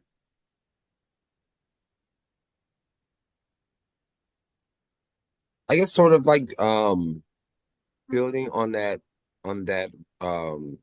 question and response. I think it's great to have outspoken people to kind of get us to the right place to make the best decisions for the commission, because those decisions are for the community. But sort of like, what's your process? Are you a type of person um, who I guess that's a leading question. So I guess the way I want to ask it is, it's like, so how do you prepare to make those decisions? Okay. So, there's a lot of information that comes through the commission. Sometimes it's like more than what we can actually get to, right? So there's like a lot of reading. A lot of what we have to do sometimes is like legal language. And it's challenging at times. So can you guys speak about your capacity to do that type of work and sort of speak a little bit about sort of like how you make decisions? Like, what is your process for receiving information, processing that information, and then communicating like what you think is the best course of action based off of the information that you have? Okay, great. So in my current role as an executive leader for our full-time union staff, so of course I'm negotiating person in our contract. So understanding language, understanding the legal parts of language, and able to process. So if I have a grievance or we're going to arbitration, it's definitely research. You need to investigate. You need to find out past practices. You need to see if have this particular case have been looked at. Is there already something written up that may help you make a decision on whatever situation you're dealing with? So I understand the reading part, understanding the language, understanding process. Looking back at, we will look at different cases back in arbitration to see if an arbitrator ruled this way versus that way. We may not have to even go through that process again. We may have it already laid out.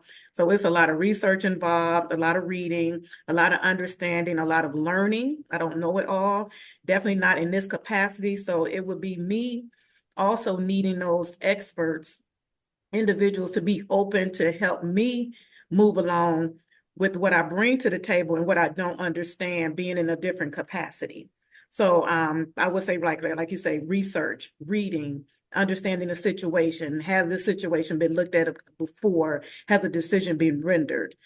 So that's what I would look at, just gathering all the information that's needed to look at it in a non-biased way. I tell my delegates often, remove the people, look at the situation, because we get kind of mixed up when we're dealing with people. So remove the person and not removing them as not a factor, but look at the situation and how would you handle that situation if it was this person versus that person. So I hope I answered the question, but just using something that I do already as far as how to determine a decision or render a decision, it would be those pieces and those elements that I would use, also using those individuals that's already doing this and kind of learn from them as well. Thank you for that. I appreciate it. You're welcome. So I think I hope I answered it this time. I have a quick question, Beverly. So, thank you for sharing your experience. I think that, that I respect your journey. And I want to just ask you, in your time where you did have instances where you were engaging with police officers, right? What's one thing that you would think that they needed to work on? And I don't even want to tear up at this time, but I'm sorry. oh no, it's fine. I've talked it on every platform. Just the respect. Just the respect. My experiences has put me in a different light. Coming out of high school, you think you got it going on and you look at people a certain way, you just assume. My experience through those 10 years have showed me to look at everybody as to where they start at. So if police officers, people, so they are humans first, if they can respect people first. I can recall sometimes going in the hospital and the first thing they would say, well, what did you do wrong and why was you there? Sometimes we are in places we may not should be, or we may be in places that, hey, stuff just happens. So first of all, in assessing the situation, far too many times we already know that they go in with the guns up and people die before even finding out what the situation is or what's going on. A lot of innocent people have died just because I don't know, is it lack of training? Is it lack of empathy? I kind of like to shadow away from the word policing and say we should be law and order.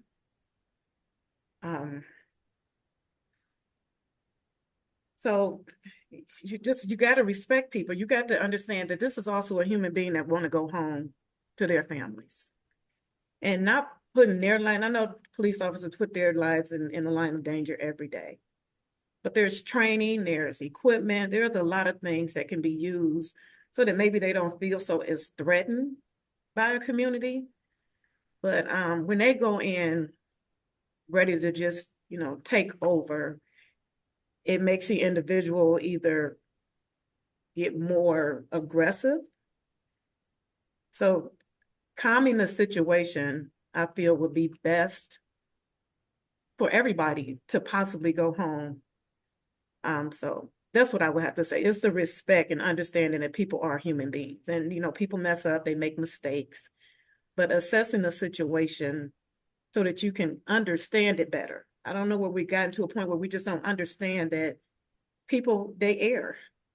But it doesn't mean that you should lose your life over a mistake. Thank you.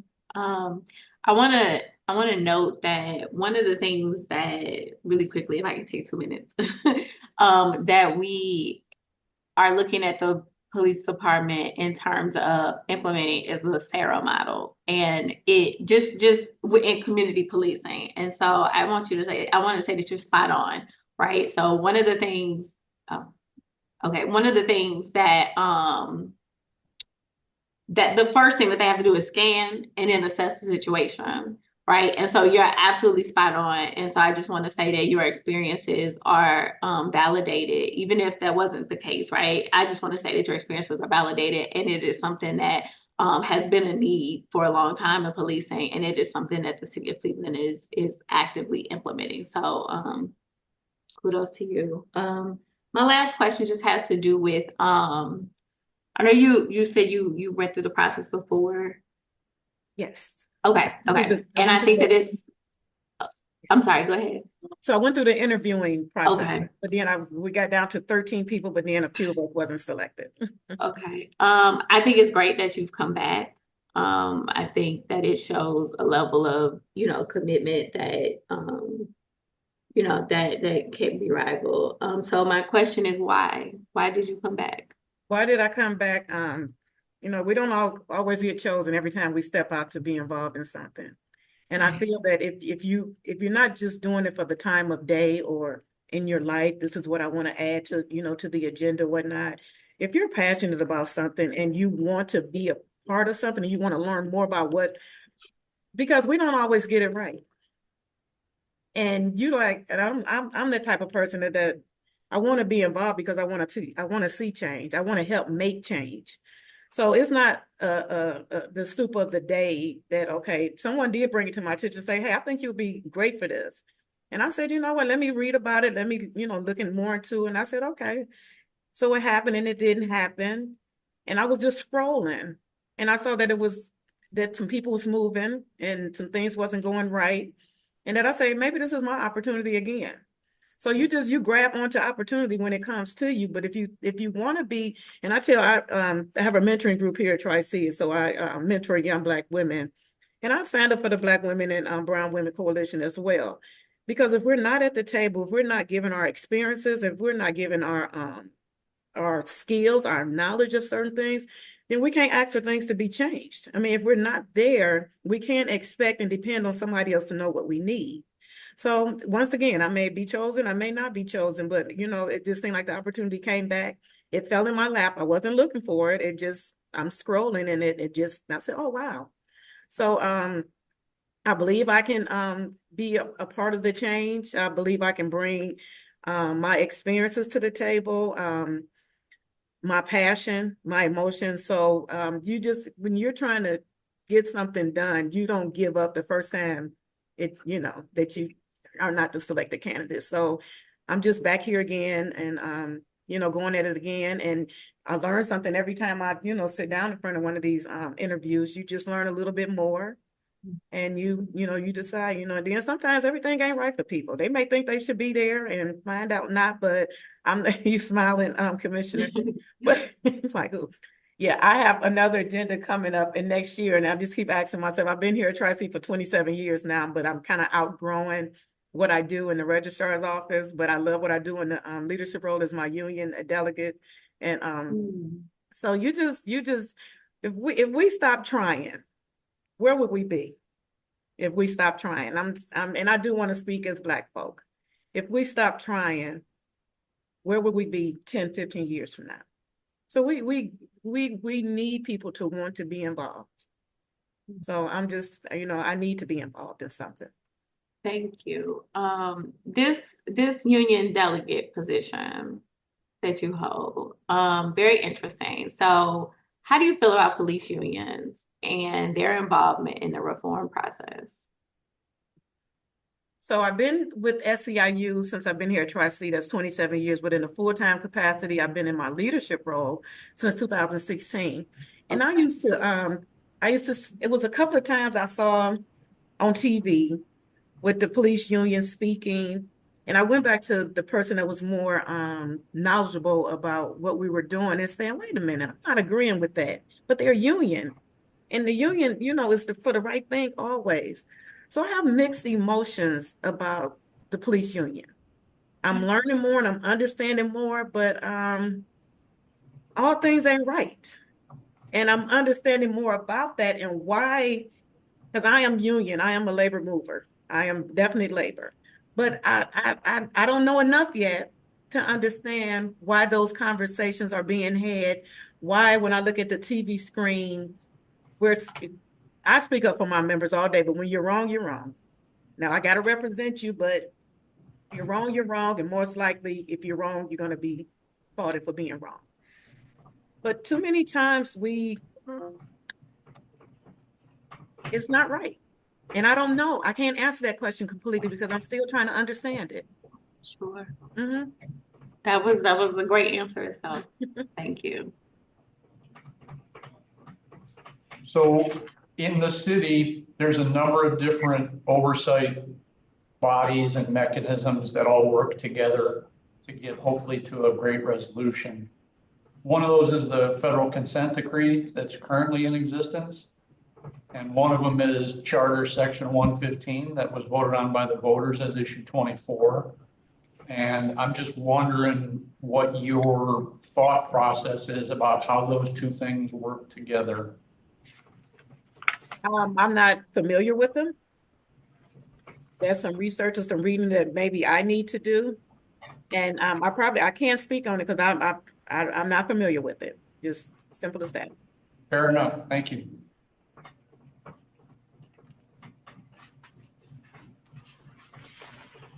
I wanted to follow up on something you said earlier when you started. You said you have plans to run for a seat, potentially. Can you elaborate or kind of talk about that a little bit? So in the community I'm in Ward 5, precinct Ward 5. I don't know if you're familiar with Kinsman, Central, Slavic Village. I don't feel that we have leadership that we need. I don't feel that we have mature leadership. So being in the union, and this may be putting the cart before the goat or whatnot, in my union movement role, we are trying to get individuals in city council that actually respect and want to work for the community.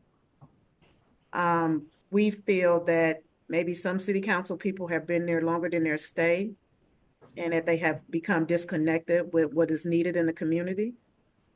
So myself and a few other people was asked to run as progressive leaders because obviously some individuals feel that we have a stronger connection and that we can get more done because of our voices.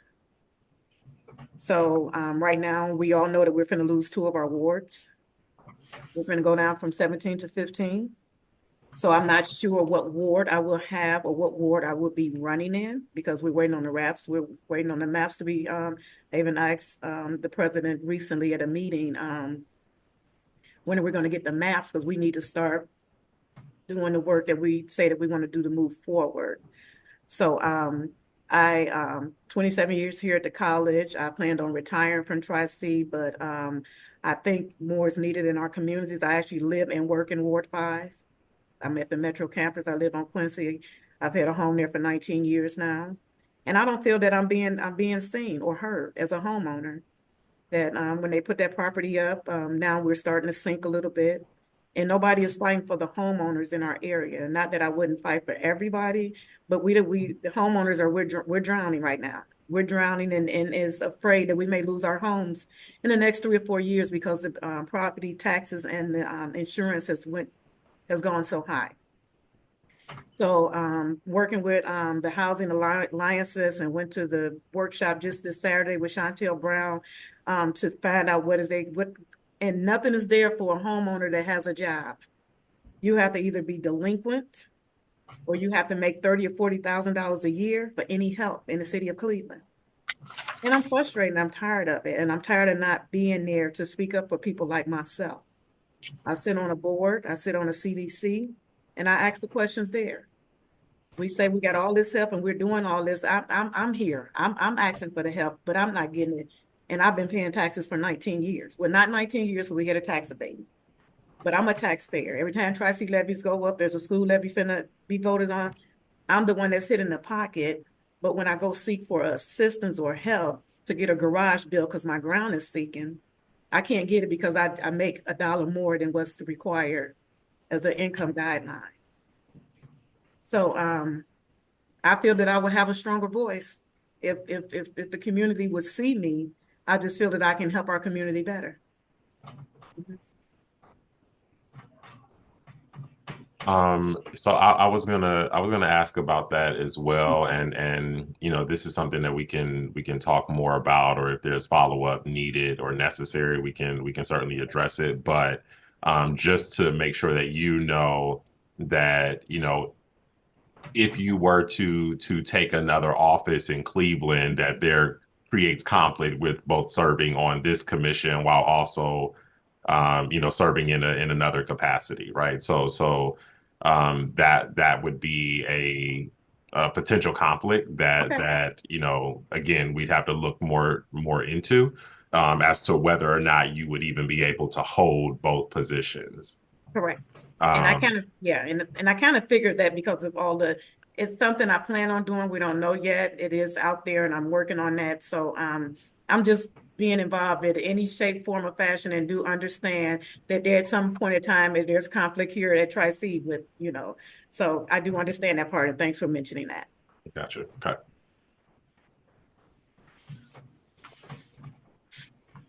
One final question before you leave. How do you see the oversight role of Community Police Commission impacting policing in Cleveland? Right now, I don't see any impact. I don't see any changes.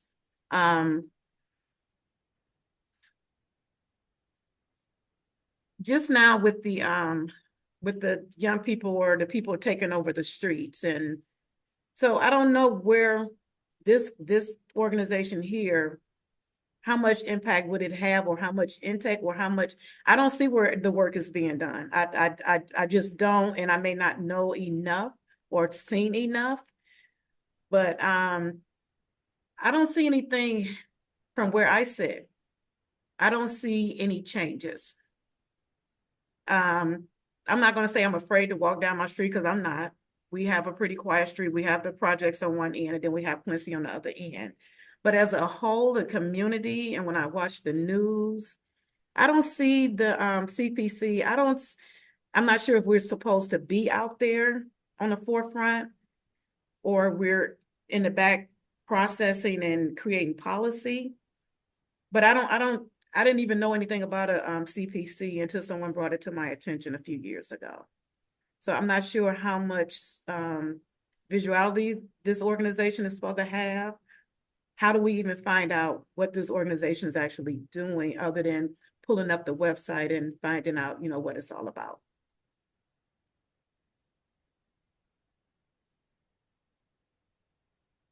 And that's no way of saying anything about the organization. It's just that from where I sit at, I don't, I do also know another young lady, I think that sat on the seat a while ago that's still, but it's just what I hear from other people speaking. But I don't see this organization, like, it's a household name. And how do we make something like this a household name? Should we not make this a household name? Or should this be a household name? Should the community know that there's individuals that's fighting for your rights and just not the police? If you see a union president stand up beside a police officer, do we stand beside those individuals and say, hey, we're here and we're making change and we're trying to create policy to keep you safe? So I'm not sure how visual this organization is supposed to be, or does it supposed to stay? So yeah, I'm learning a lot about the city of Cleveland. I mean, I'm 60 years old and I'm proud to say that in a couple of weeks, but I'm learning a lot about the city of Cleveland that I wasn't too much invested in years ago. So yeah, I'm learning a lot.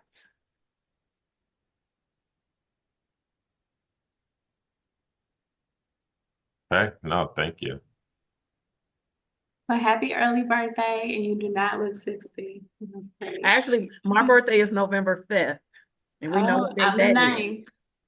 Oh, okay, Scorpio, I see. Yeah, but my birthday is November 5th, and in 2008, Obama gave me a birthday present, so hey, I'm waiting on another birthday present. And this is only me being transparent and honest, and that's all I can do is be myself, and everything is not for me, and everything is not, for, so, yeah. But I do welcome the opportunity to be, to learn more about this organization and possibly be part of it, because it's just needed. We need it. Everybody need to put their hands in. Okay. All right. Well, thank you so much. I don't know if you have is there anything that we didn't ask you that you want us to know or we should know? Or anything else that you'd like us to consider that you haven't already talked about? I think I talked enough. I think I, said all I can say is me as a person, what I'm trying to do. I am definitely about the community and whatever aspect it sees fit for me to be there. We ask for those blessings and we do the hard work, and then we're placed in those places where we are needed the most. And so I have to leave it up today. Yeah. Okay. All right. Well, again, thank you for your time and for your interest in serving. So we're continuing through interviews. Once we're done, this group will ultimately make recommendations to the mayor, and the mayor will ultimately make the final decisions on who he wants to nominate for appointment. Those names are then submitted to City Council for review and approval. And then our hope being to seat new commissioners by December of this year. So that's the timetable that we're on. If you have any questions or concerns that come up after this, please don't hesitate to reach out, and we'll make sure we get those addressed. But go ahead. I do have one question, one concern, because I don't Sure. want to waste anybody's time on something that, can't happen because of confliction and whatnot. So let's say I do start, once the maps are drawn and all this and that, and start running for a particular city council seat. So say you didn't know that part, and then I'm a selected candidate to be part of this. Would that individual need to remove themselves from the commission while they're running for a seat, or is it just if they're elected to a seat that they can no longer be in this capacity? So Delonte, I believe there is a Civil Service Commission rule about running for a seat while employed. I don't know the specifics. Somebody would have to research that. Okay. Yeah. We will. I can get you a final answer on that, but I'm relatively sure that that it would be a direct conflict then. Okay. And to be honest, there actually may even be a conflict because if you currently serve as a committee precinct person, I am. which is, partisan political activity, that in itself may also be a concern. Okay. But I can close the loop on that and circle back to kind of give you a final answer there. Okay, because and I don't know how a person would, in the precinct capacity of the city, Yeah. not much is done. And it's like I constantly ask the question, what am I supposed to be doing? And I just keep getting shut down. So I'm just like, why is this seat even? I didn't even know about a precinct seat prior to it being brought to me when I ran for the first time. And I've tried to reach out and talk to these group of people. And so that situation or system need to be revamped as well, because it gives you no direction and nothing to do with a title. So I don't know if I would have to remove myself from that title to even be considered for this capacity, which would be easy to do because I don't feel how we're serving any purpose, to be honest. Understood. So I'll follow up on that and get back with you. And like I said, we can have more conversation around that if necessary. But for sure, you would not be able to be a city council person and also sit on this commission. Yeah, that's understood. Yeah, that makes sense. Okay, so cool. Sounds good. Well, thank you again, and we will be in touch as we move forward through the process. All right. Well, everybody have a great day, and thank you for your time. You too. Thank you. Right. Bye. Bye.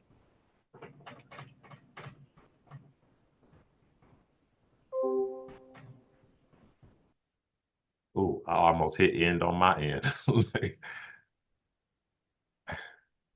All right, next is Tera Coleman. Looks like she's here.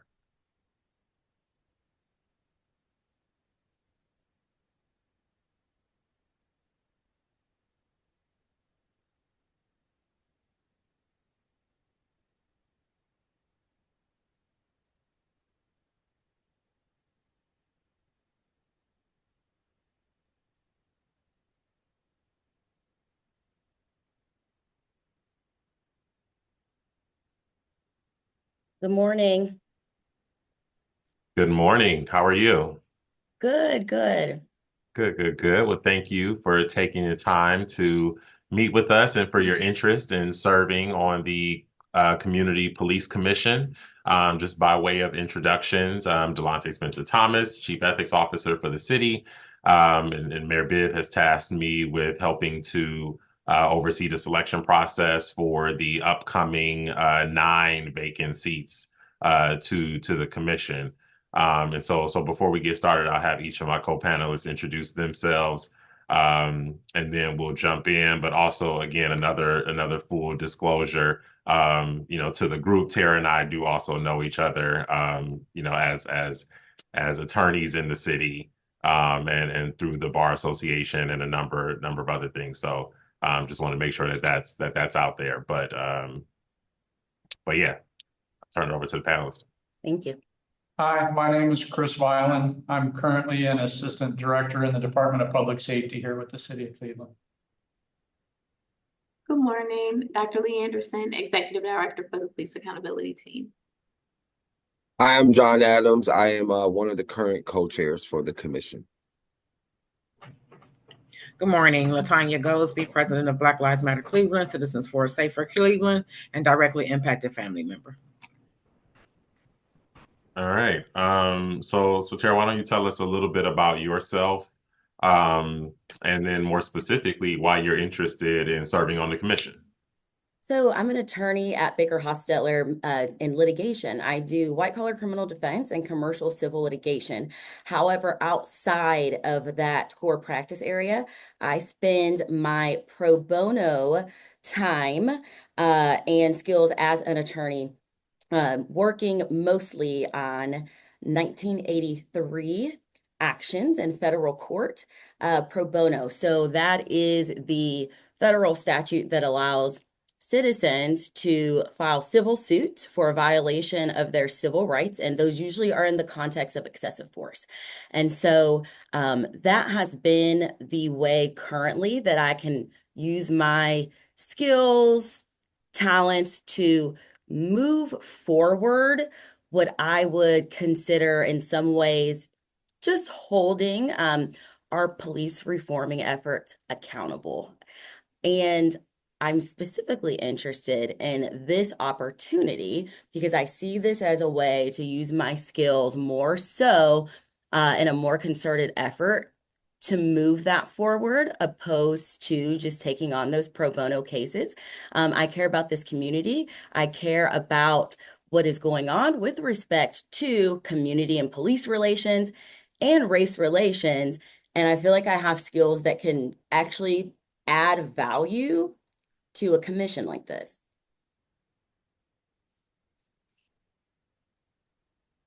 So I guess kind of expanding on that a little bit, you know, can you talk a little bit more about kind of what those skill sets, you know, and experiences that you have? So, and again, in addition to some of the 1983 work and the legal pieces, but you know, like I think in your application, you have a ton of board experience and things like that. Like what other skills do you feel like you bring to the commission that qualify you for appointment? So I will address generally my skills in a commission or board-like setting, and then I will address skills specific to the duties outlined in the charter. So generally, yes, I have been involved in and have sat on several boards in the Cleveland community, and I do spend most of my free time outside of the office in the community, spending my time volunteering and committing time to boards to move various efforts forward in the community. What those experiences have given me are an understanding of how to run efficient meetings, an understanding of the characteristics and processes that can move efforts forward, and an understanding of what can hinder certain efforts. And I have learned significantly how to work well with dynamic groups of people from all different categories of life in various different settings, working towards a common goal to move an effort of the agency forward, because I sit on nonprofit boards, right? And so we're all there to move that specific agency forward in a productive way. And having what at this point 8 to 9 years of experience on a various amount of different boards. That is a skill that I have that can be useful in this setting. Aside from that, oddly enough, I am the parliamentarian for my Links chapter. So I sit on our executive board, and what that means is I have to be well versed in the Robert's Rules of Order, which are specifically geared towards running efficient meetings and being able to effectively move issues forward. And so that is just a peculiar skill that I just happen to have that will also, I think, be suitable in this setting. With respect to the duties in the charter, and where I definitely see, and I'm not talking about the categories for the appointees, but the specific duties. So my understanding is we will serve almost as an appellate board or serve as the final say on certain disciplinary actions. And I think the skill that I bring there is impartiality. I am able to, under pressure, be in a contentious situation, but see both sides and hear both sides. And I think a key skill in being able to do that is listening. With respect to the community effort, so to me, one of the core reasonings behind the creation of CPC as mandated in the consent decree is to bring the community voice into police reform. And so understanding how to listen to the community, knowing when to go to community experts and how to do that, I think is a significant skill that I have through my board and community effort experience that can specifically be valuable to moving that part of the charter forward. I think core through all of the commission's work is the community piece. I mean, well, actually, and that is why it is the Community Police Commission, right? We are the liaisons to get that community voice into our efforts. And then as far as being able to review, recommend policies, that is certainly in my wheelhouse and something I do in my practice and often. No, thank you for that.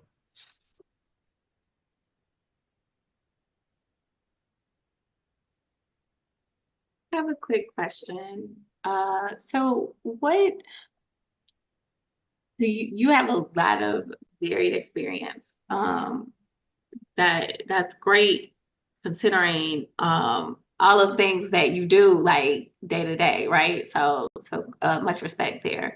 My question is about the parliamentarian role in links, right? So I understand that you have to like know Robert's rules of order like back and forth, right? Can you talk about a time where you had to correct someone based on Robert's rules of orders in a meeting, and how did it go? Like, what was it like? Yeah, absolutely. So one of the core and very basic tenets of Robert's Rules, so even just Robert's Rules 101 to run an efficient meeting, when an issue is pending, okay, so if you have a motion or an issue is pending for discussion, you need to let everyone speak before someone else goes again. And I'm highlighting this as an example because this is the piece that can get meetings out of order and can create chaos. But this rule is a way to allow everyone to feel heard because it's like, I'm not cutting you off. And what you have to say is valuable, but you've already gone. And we have other people that need to speak while this issue is still pending. And so I have been in meetings where someone is very passionate about a subject, a pending issue that's on the floor, and have many great ideas and many great things to say. However, it's adverse to the rules to allow one person to dominate the discussion when something is pending. And it went well because it's not my fault. I'm not cutting you off. This is how we are supposed to run this meeting. Everyone gets an opportunity to be heard before we have repeat speakers. And a lot of times too, people end up just kind of repeating themselves and saying the same thing, which wastes time. So it also goes towards efficiency, but that is just one example of having to say, Link's sister, I know you are passionate about this. However, we need to let some of our other sisters have a chance to be heard on this issue before we can come back to you. Thank you. So just one more question with Robert's Rules of Order. What do you feel? So even with Robert's Rules of Order, one of the things we've seen in civilian oversight, I'm interested to know your opinion about this, is that even with the adoption of certain rules, right, things just sort of derail sometimes in a meeting or in a discussion, right? I don't mean like overall, but there are parts that just sort of derail. And I guess my question has to do with what parts of Robert's Rules of Order do you think I'm sorry, I'm trying to put this in a way that's not like jumbled in my head. So with police reform and civilian oversight, right? Like you said, it's a passionate topic. And so when it comes to keeping order, I think that that's something that's very respectable and it's something that everybody can sort of take on. Why do you think that when people have adopted Robert's Rules of Orders, things still derail? That's basically my question. Because the Robert's Rules of Order are very confusing, convoluted, okay. And the book is like it's and you can get certified. There's all types of trainings, and so it's because it's so dense and convoluted. It's I think people are wary to just trust. Okay, I just trust that you know the rules and how this is supposed to run, right? And we're just going to trust you to keep order. No, I think in order for things to stay on track, it is helpful to have some type of very just basic training on, just the high level bullet points on the rules of the road when you are conducting a meeting so that everyone is on the same page and it is not up to one or a few commissioners to kind of say, hey, this is not efficient. This isn't. No, let's all be on the same page about what constitutes an efficient meeting. And I think that's how you can kind of help keep things on track because everybody understands and is on board with, okay, these are kind of the key high level points we've all agreed to, that we agree how this meeting should be ran.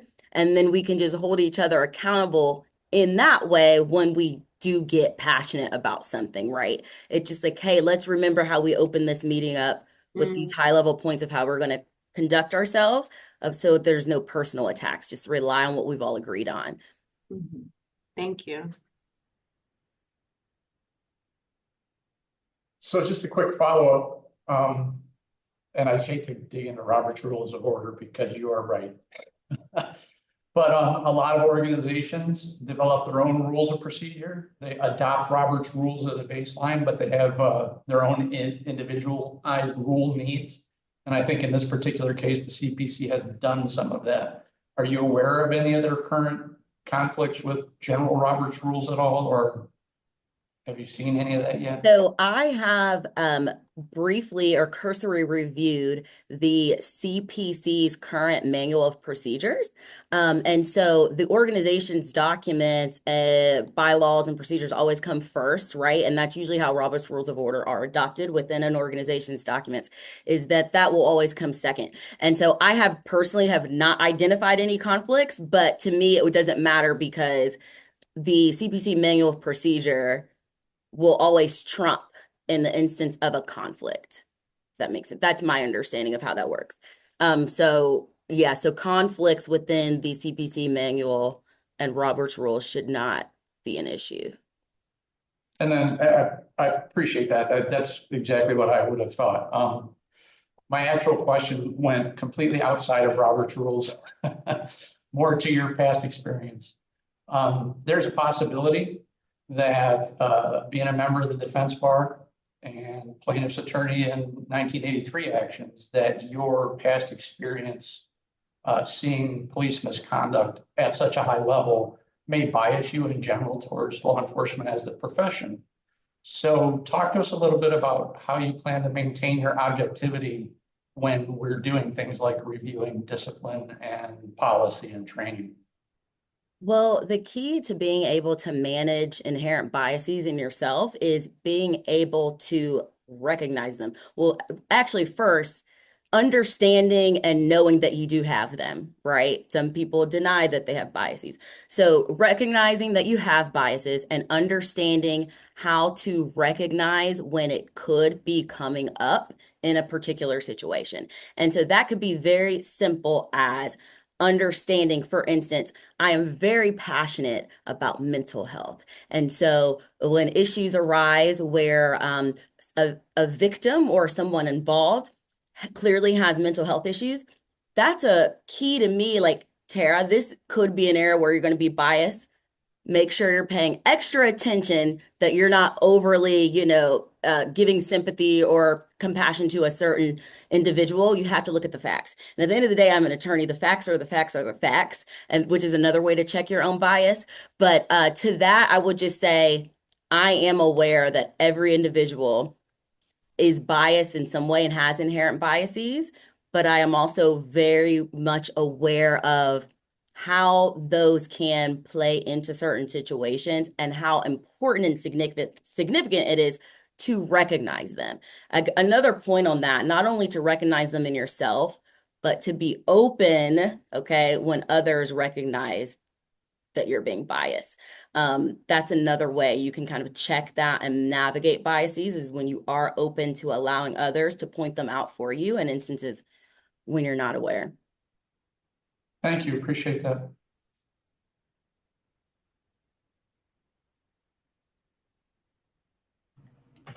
I do have a question. How do you see the oversight role of the Community Police Commission impacting policing in Cleveland?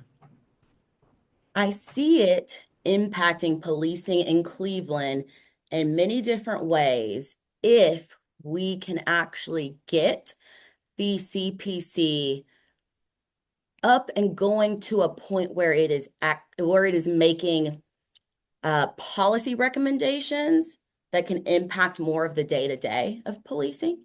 And I think there's still work to be done there before there's a lot of efforts there. But this commission has the ability to impact policing in many different ways. Again, core to the charter is that we are kind of a community liaison.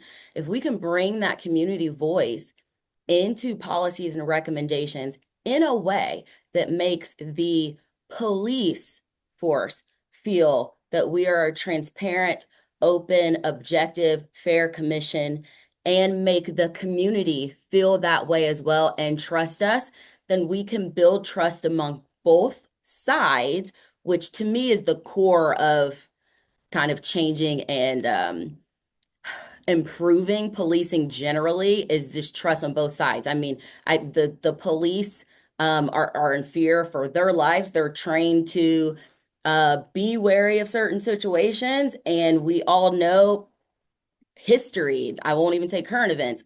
History has instilled a distrust in communities against police, and both sides adequately have valid reasons to be fearful or distrust each other. And I think that policy and training can actually kind of be a key to remedying some of that. And again, within the power of the commission, I mean, we would only be able to make recommendations, but I do see the commission, I mean, getting able to really move some of those forward, even though it's not a legislative body that can, implement. Or So thank Dr. you. Adams, I saw you shaking your head. Yeah, I just want to just say we actually do have the authority to actually change policies and training and discipline. So it's not before issue 24, the previous commission, had recommendation powers, but because the citizens passed issue 24, we now have the authority to actually be the final say in the policies and training. So we have a little bit more authority than previous. Yes. No, I thought that had to go to someone else before being implemented. Thank you. Yeah. The other, just to follow up on that, I wanted to say, I mean, you're clearly very knowledgeable about the commission and the consent decree. I wanted to know sort of, I mean, you kind of spoke on it. I think I don't want to assume, so I want you to articulate it. But like, where are the areas that you feel that you would want to come onto the commission and contribute? Like, I know, you talked a little bit about policy, you talked a little bit about training. You seem like you would be interested in maybe some of the disciplinary accountability type things, but there's a lot. We have, I think, over 40 duties and responsibilities that the charter has given us. So, with all your expertise and your knowledge and skills, like where would you want to jump in on the commission to start to make your impact felt on the commission? And with respect to the overarching sections of the consent decree, or specifically within the charter? I would guess like both. within the charter, because the charter is really the place that gives us a lot of our responsibilities and authority. So we have like several committees that are already set up. But I'm just curious about, I mean, there's a lot of work to do. So I mean, it's just like where do you feel like you would fit in? I feel like I would definitely fit in with engaging in community outreach to obtain perspectives. So as you, I think, have pointed out, I am involved in a lot of different boards and different community organizations, and that has allowed me to really get entrenched into the city and make a lot of connections to be able to understand who we can go to within the city for expertise on certain issues. And I think that alone is a way to help build community trust, which would help me be able to jump in with engaging in the community. And then obviously managing kind of collaboration among, I think the charter says disfranchised communities or so, but the point is having the commission be in a role where you are able to bring in and engage with marginalized communities, which would be another way where I could definitely jump in. And I definitely misread. I did not know we had the final authority to implement policy, but that just lit fire in me. That's amazing. And I will be for sure trying to leave a legacy to get some of that started. Thank you. I appreciate that. Yeah, I will add, it's not just policy, but also discipline. You all have the final authority over police discipline. Yes, and as it relates to, yeah. And that's what issue 24 did right was it gave us like the final say from there's another board that does the first discipline decision, and now it's appealed to us and we make the final decision. Is that's one of the expansions? Okay. Mm-hmm. And I'm going to throw a wrench on all of this because we still have the monitoring team and Department of Justice that are very involved with the CPC and making sure that the city supports them and that they get to their goals and where they need to be. So there will be there's also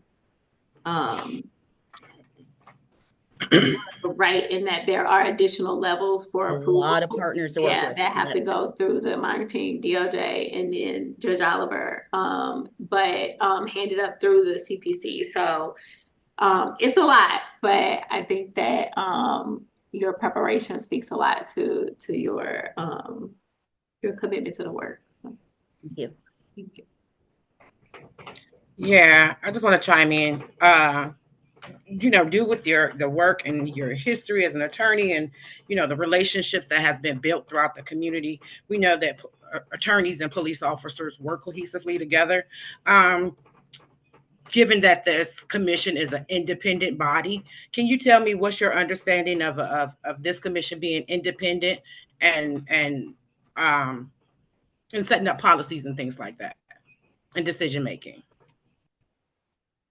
My understanding, like in practice, if it is independent, or my understanding is that it should be an independent body. So mandate from the consent decree itself is specifically, it might even say independent, I think, in there, to have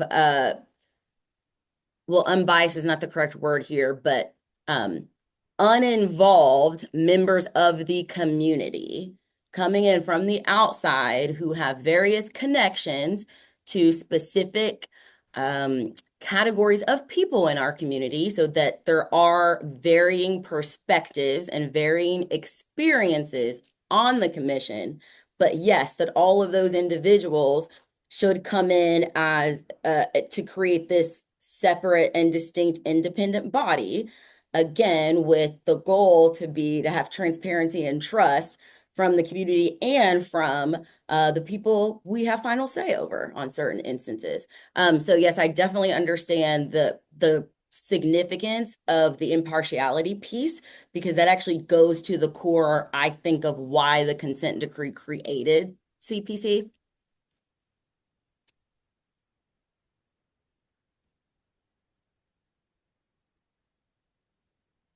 Tara, if you can talk a little bit about,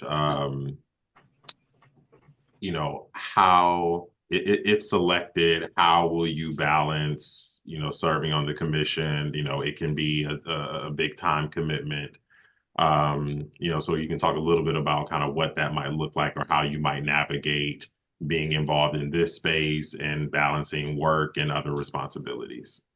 Yeah, so I'll start with work. So being at the type of firm that I'm at as counsel, I do have flexibility over my own schedule. And I just say that to say, so this is not the type of job where you clock in and clock out, right? I have ownership over how I get my work done. And that is, in a sense, how I am able to be so involved in the community as I am right now. And so I will point out, for instance, I think right now I'm actively on at least 5 boards. And one thing I'm very proud of is you could look at my resume and call the executive director of any one of those organizations and ask them about my meeting attendance, ask them about my contributions to looking over things, ask them about if I do the pre-reading before a meeting. And I say that to say they would vouch for me, because there's not one organization that I'm involved in where I am not actually involved and committing my time. So I do not have things on my resume to just be there. And I think the heads of these organizations can vouch for me on that. And so with respect to if I were selected for the commission, I think we all know, have to roll off of some things. And I'm ready and prepared to do that. And so I think you could look at it this way.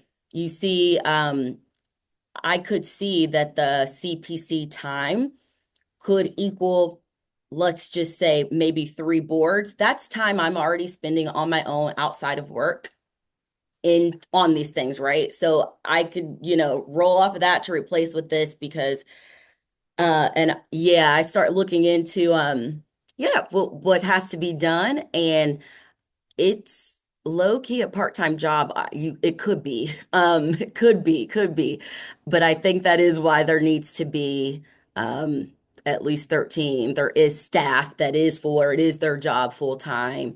But yeah, so I just point out, I spend a lot of time already, and I will rework that so that I can be fully committed, and I would not be on this if not fully committed and able to commit the time. But thanks for asking. No, thank you. All right. Anything? Let's see. I don't see anybody coming off mute. So anything that we didn't ask you that you'd like us to know or to consider, or just kind of any final thoughts or anything you have for us? You did not ask me about the kind of partial compliance or the red and orange in the monitoring team 15th semi-annual report, which I thought we would ask about. But I just wanted to point out, I think that first thought to me was that could be a way, let's just go there, pick what's not in compliance. Those could be the priorities for this next. I mean, there's 9 vacancies, right? This is going to be almost a brand new commission.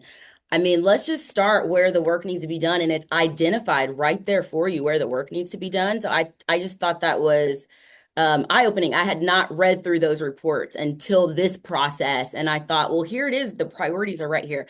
Anyways, so you didn't ask me about that, but just for final thoughts, I am passionate about the Cleveland community, passionate about in some way just wanting to be able to use my talents to make change in some way, or at least push change forward. And if I could be a part of this commission, my goal would be just to leave a legacy of, you know what, when Tera Coleman was on that commission, man, the structure was there, things got running. And even if, I don't accomplish anything significant, if I could just accomplish getting kind of structure and an open environment where things can efficiently move forward, that would just be an amazing legacy that I would love to just try and work on.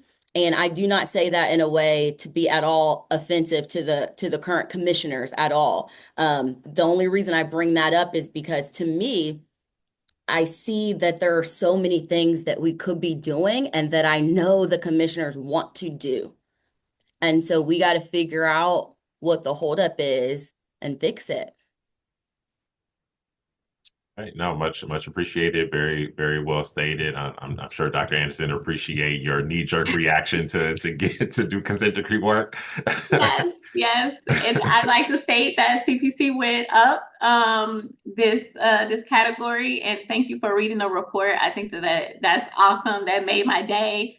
This was one of the best reports, one of 2 that we've gotten in the last 2 years. So and CPC was definitely upgraded from some non-compliance. So we're proud of that work, and thank you for bringing it up. All right. So we're continuing through interviews. This group will ultimately make recommendations to the mayor, who will make the final decision on who he wants to nominate to council for appointment. They'll go through their review and approval process, and our expectation is that we'll be swearing in new commissioners by December. Okay. So if there's any other, questions or follow-up, feel free to contact me directly. I can answer or address those. And we'll for sure be in touch as the process continues to move forward. And Delonte, quickly, Sure. To close, and this might be evident, I don't have my application up, but I did just want to quickly, of the categories, I do satisfy several of the requirements. One being having been a community or focus on civil rights issues, knowledgeable about homelessness or mental health.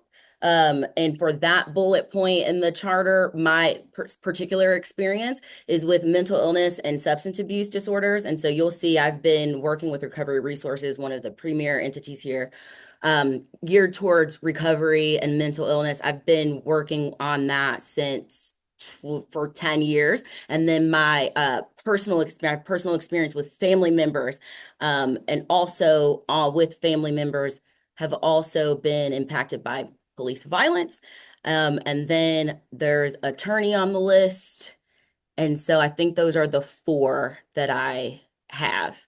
If that was not, I don't remember if that was in the application. So thanks for letting me tick that off. Hey, sure. Okay. No, I appreciate that. That's helpful. All right. Well, is there anything else? Again, thank you so much for taking the time to meet with us, and we will be in touch. Okay, thank you. All right. Take it. Thanks.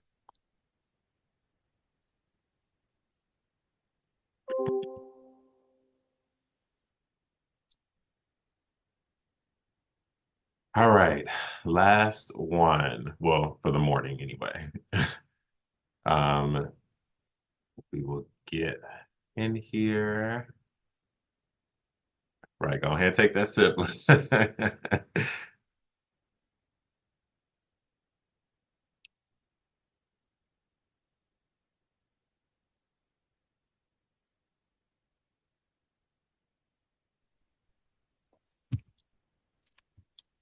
right. Hello. Good morning. How are you? I'm good. How are you? Doing well, doing well. Apologies for running a few minutes behind here. Fine. But thank you so much for taking the time to meet with us and for your interest in serving on the Community Police Commission. Just by way of introductions, I'm Delonte Spencer Thomas. I serve as the Chief Ethics Officer for the City of Cleveland, and have been tasked by Mayor Bibb to assist in overseeing the selection process for the upcoming vacant seats on the Community Police Commission. So I'll ask each of my co-panelists to introduce themselves, and then we'll jump right in. Right. You're on mute, Chris. Sorry, I was muted.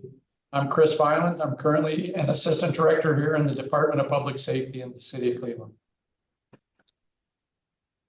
Nice to meet you. Latanya Goldsby, president of Black Lives Matter Cleveland, Citizens for a Safer Cleveland, and directly impacted family member. Nice to meet you. Hi, I'm John Adams. I am a current co-chair of the commission. Okay. Good morning. I'm Dr. Lee Anderson. I'm the executive director for the Police Accountability Team, and we work with compliance with the consent decree. All right. So why don't we start by you telling us a little bit about yourself and specifically why you're interested in serving on the CPC. Hi, my name is Untaya Miller. As you know, I am employed at Tri-C Community College. I've been with Tri-C for a number of years. I started in the enrollment center. I am now a student success specialist where I advocate for students, bring awareness to what's going on with our students, and implement change with our students. I wanted to join the police commission just basically because I'm big on, excuse me, my nerves. I apologize, but I am very big on if you don't complain about it, be about the change. So instead of complaining about it and about what I see in my neighborhood and what's going on in the city of Cleveland, I want to be a part of that change and just to be a part of that change and be about something bigger than myself. No, thank you for that. And I think to, I guess, kind of expand on that. So can you describe any skills or life experiences or expertise that you have that would that you feel qualify you for appointment to this board? Well, as far as my community engagement and things related to policing, community engagement, I am definitely a part of the access centers as where's at the city missions where we're trying to get young men reacclimated back to the society. Also with women in transition, those who may not be incarcerated but just need another chance in life getting started. Also serve on the board of council for the Orchard STEM Elementary School, trying to get them qualified for different things from STEM to STEM. I also did the civil service test for police back about 10 years ago, received the 90 on the score. Public safety, I am part of our college-wide public safety team at Tri-C. My major is and I have degrees in public safety management, law enforcement, and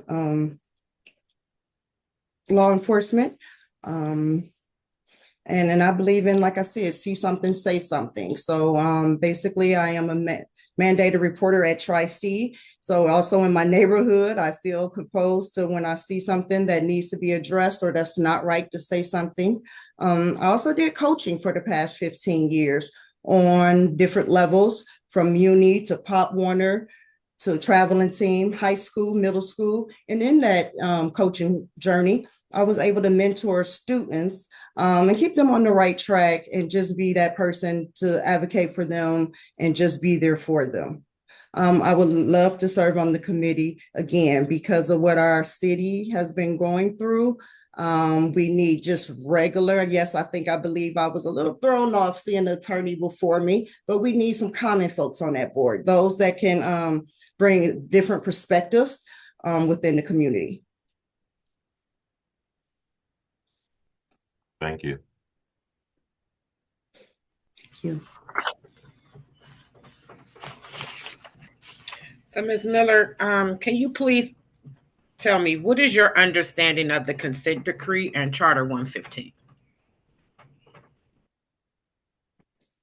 I'm sorry, I do not have any knowledge in that. I'm so sorry. But I am willing to research and learn about what's going on with the issues that's, affecting Cleveland per se. Yeah, and just by way to give you some context, to kind of help to shape or inform your understanding. So the consent decree is ultimately the vehicle in which the Community Police Commission was originally created. And that resulted from an investigation by the federal government into policing in the city of Cleveland. And so it sprouted a lot of systemic change that needed to happen here. And so the creation of the CPC was part of that.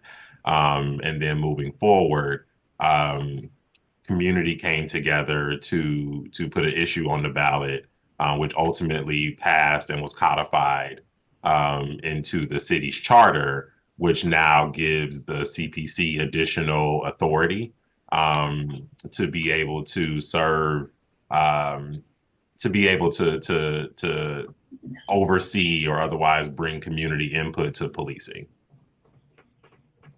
Thank you for that. That definitely put a spin in things. So basically, I feel that was the best thing forward because we do have a lot of bias, stereotypes, excessive use of force, community relations, including culture insensitivity, mental health, and then high-speed chase policy. So there are definitely things that need to be, under the magnifying glass that needs to be looked at and is honed in on to keep our citizens safe.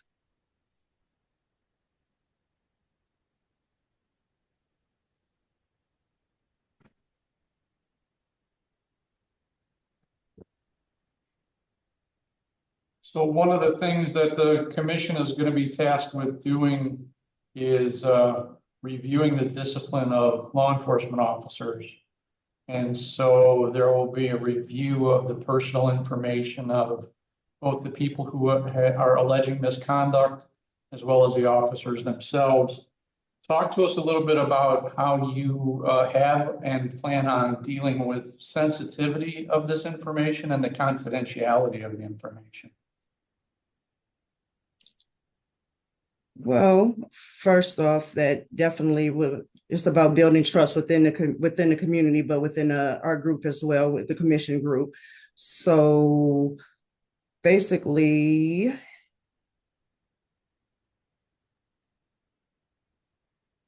sorry, please repeat the question. My nerves are definitely getting the best of me. I'm so sorry. That's okay. The review of discipline of the Division of Police. It's going to require you to have access to personal information of both people who make the complaints as well as law enforcement officers. And some of these are sensitive issues. So just talk about sensitivity of information and confidentiality. Well, now in my job now at Tri-C, we deal with a lot of different documents and people information. It's very important to keep, those documents under wrap and not, and have privacy. That's basically number one right there with sensitivity of people information. And then I just found this.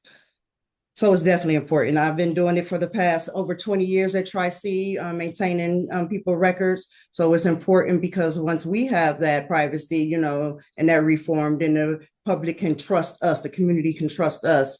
We're not linking information. And then we also got to have it, be able to have us to be safe and the officers. So privacy is very important. Thank you. Thank you. I have So, a go ahead. oh, Go ahead, Dr. Anderson. Go ahead. okay. Really quickly, your commitment to Tri-C is really impressive. I think one of the things that I want to hone in on is your experience with the students. And how do you see the skills that you have now being able to take that into the commission? So what is it that you have that you feel like definitely going to be an asset to the commission and how it operates? Well, I am a people person. I'm a team player. I am for the people. So I would do my best to advocate for our citizens, just like I do for Tri-C. I serve different caps for our students. I have to be their cheerleader sometimes. I have to advocate for them. Sometimes I have to give them some guidance in what they're doing. So me being at Tri-C has really shaped me in many ways, and helping our students, because we have a lot of students that come from different backgrounds, mental health, facing different things. So I have to be able to not just advocate for them, but be able to, you know, listen to them, be an active listener and let them know and not judge them and let them know that I am here for them. And that empathetic approach gives them, you know, leads them back to me, just being that person that they can go to, a mentor for them. Thank you. So to follow up with that, I'm assuming, and correct me where I'm wrong, that as you're advocating and supporting, that this requires you to reach out to community stakeholders as well. So share with us your experience dealing with engagement of the community. That is correct. So being as a student success specialist, we do have people with mental health issues who may have some issues with law enforcement. So we do provide them not with just inside resources, but also outside resources. So we reach out to Help Is Here, different organizations within the community. We often have those events that you can get your record expunged. We just help connect them to different avenues in the community to help them get their life on track. Like I said, women in transition being one of them. At the access centers, they have different resources that they can offer. And so that way, you know, they'll know that they are welcome back into society and that reentry is smooth.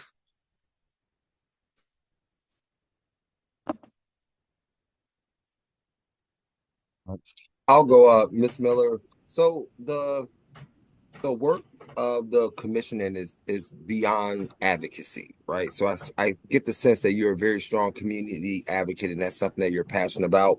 But the commission has like a lot of reading. I think that for myself, just speaking, like I'm finishing up my second year, like just being on the commission, being a commissioner is like an education itself. Like you're constantly just like being exposed to new information, and there's a lot of things that you have to learn. I wanted to know if you could describe your work process, how do you consume and process information, and then how do you communicate what you've learned? Okay, I am very big in researching, so I gather all the information, relevant facts, policies, data, any perspective that's on whatever the issue is, any controversial issue it would be. Then basically you engage the stakeholders and the community to facilitate discussions on, you know, how to advocate for this group and understand the different standpoints. And then promoting transparency is very important. Have open communication about the issue to do, not just build trust within the community, but within the department as well. Evaluating policies. I'm so sorry. Reviewing existing policies and practices and identifying any gaps that may need area for reform. Collaboration is also key. Working with community leaders. It's not a single agency, a single entity.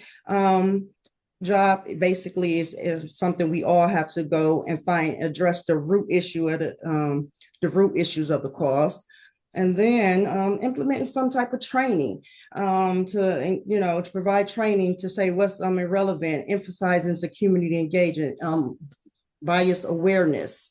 And then when you have those type of things, you also have to have the monitor and assess, being able to seeing those, monitoring those, what's going on, be able to change, and be able to find effective solutions to what's going on and be open, feedback. Everybody wants transparency. We have to be clear. So that way, if there's feedback that's clear between both the community and the police department, then, that way you create channels of, trust. Thank you. Thank you. Ms. Miller, my question to you is, what is your understanding of civilian oversight of the police? Basically, accountability, being able to identify what we need in this community, looking at the surveys, taking polls, focus group to see and identify what we can do within the community, where the underlying issues are. Once we identify those, then we'll be able to tackle those issues.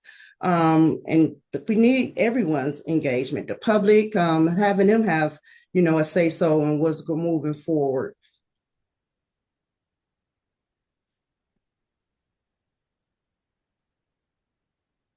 And with that, how do you see the Community Police Commission impacting policing in Cleveland? Well, they're going to have to, they'll be having not just, okay, well, we can start with the crime and safety measurements, reduction in crime, response in times, increase of reporting, have that going down. Then we can go to community with trust and engagement to see, how they're feeling with surveys and poll and some community participation, police community meetings, just workshops, things that can engage, increase collaboration between the community and the police officers. Grief compliance data.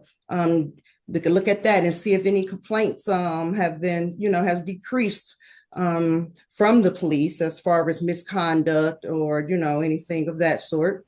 Let's see, training compliance, de-escalation. We have to be able to have de-escalation training for our officers within the community. So that way, we can help them be responsible, if they don't know, and don't, have the different, like we have different issues going on with drug abuse, mental illness. If they're not trained properly, then I don't think that they'll be able to address those issues properly. Collaborative efforts and partnerships. It takes a community, it takes a village. So maybe partnership growth, shared decision makings within those stakeholders in the community, and long-term social outcomes.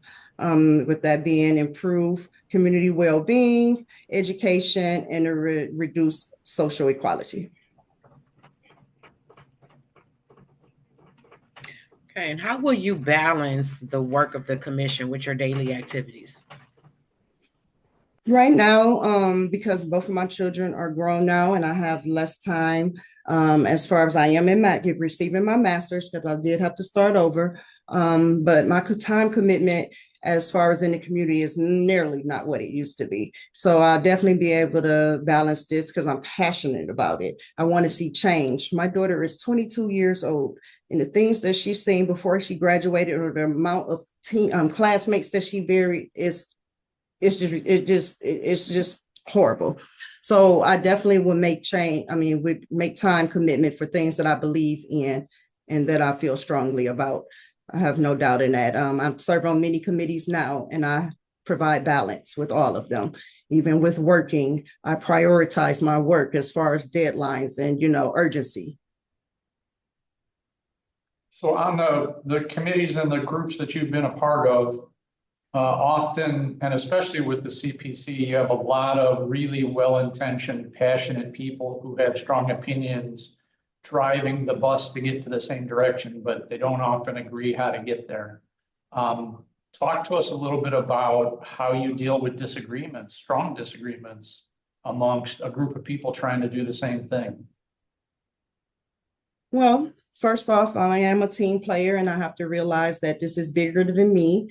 So if we have to come to a consensus about something, because I know we go use a lot of Robert's Rules of Order and voting. So if we have to have a consensus and I'm outvoted, then that's just what it is. I am a team player. Like I said, this is bigger than me. But if I'm truly passionate about something and feel that, hey, this is wrong, this is not the right direction for this, then we'll, have to have some type of mediation, call together and have a mediation and talk through it, have a mediator, be transparent about what's going on, have a safe, neutral meeting ground, and just, have specific talking points just to, move forward to mediate what we're talking about.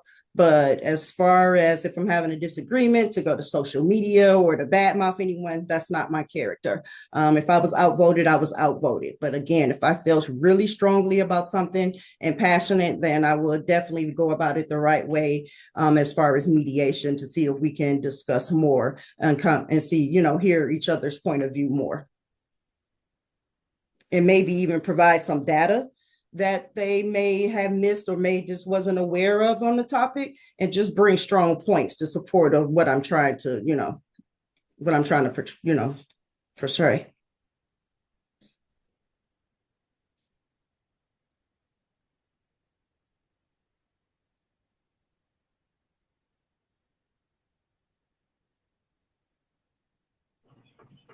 I have one last question. Given, the work that you do currently and your board experience and things like that, how do you stay organized, and then how do you prioritize your work? Deadlines. Basically, you prioritize it with sense of urgency, and basically what's urgent there and at the time, and what's the deadline. I'm very organized as far as having my ducks in a row. Again, I use calendars for everything. I'm a Post-it note to stay organized. So I definitely use different devices to stay organized and prioritize with as far as what's deadlines and urgency, to see how to, prioritize my workload moving forward. Which we can definitely look at different crime measurements, crime and safety measurements, and speak, in reduction of crime, and go on there and look at those and see what's troubling our neighborhood and our community right now, and see what we can tackle that's feasible.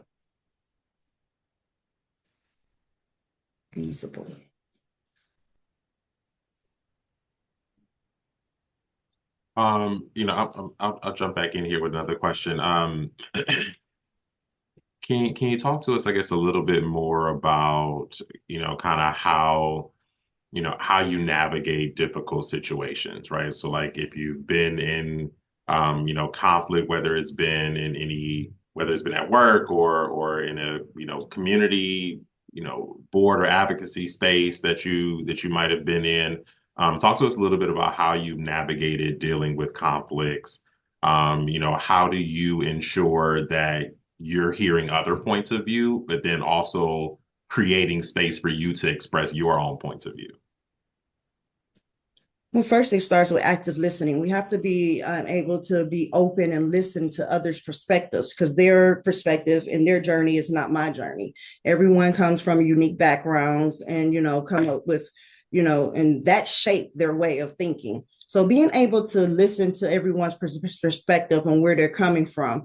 Again, if I don't agree, then we can just talk it out and, see what the commonalities are and see where we agree on, where's to disagree, and see how to approach it from there. Again, mediators are normally best, but I'm really not a controversial person. I go with the flow, but if I really feel passionate about something, then again, I will, not push back, but I will, let's try. Have we thought about this route? Just bringing up different ways of addressing it and just maybe opening the next person's mind and giving the perspective on what I'm thinking. And then maybe they are, see what's going, and giving data for that. And maybe that we can see each other viewpoint and come to a common ground, a middle.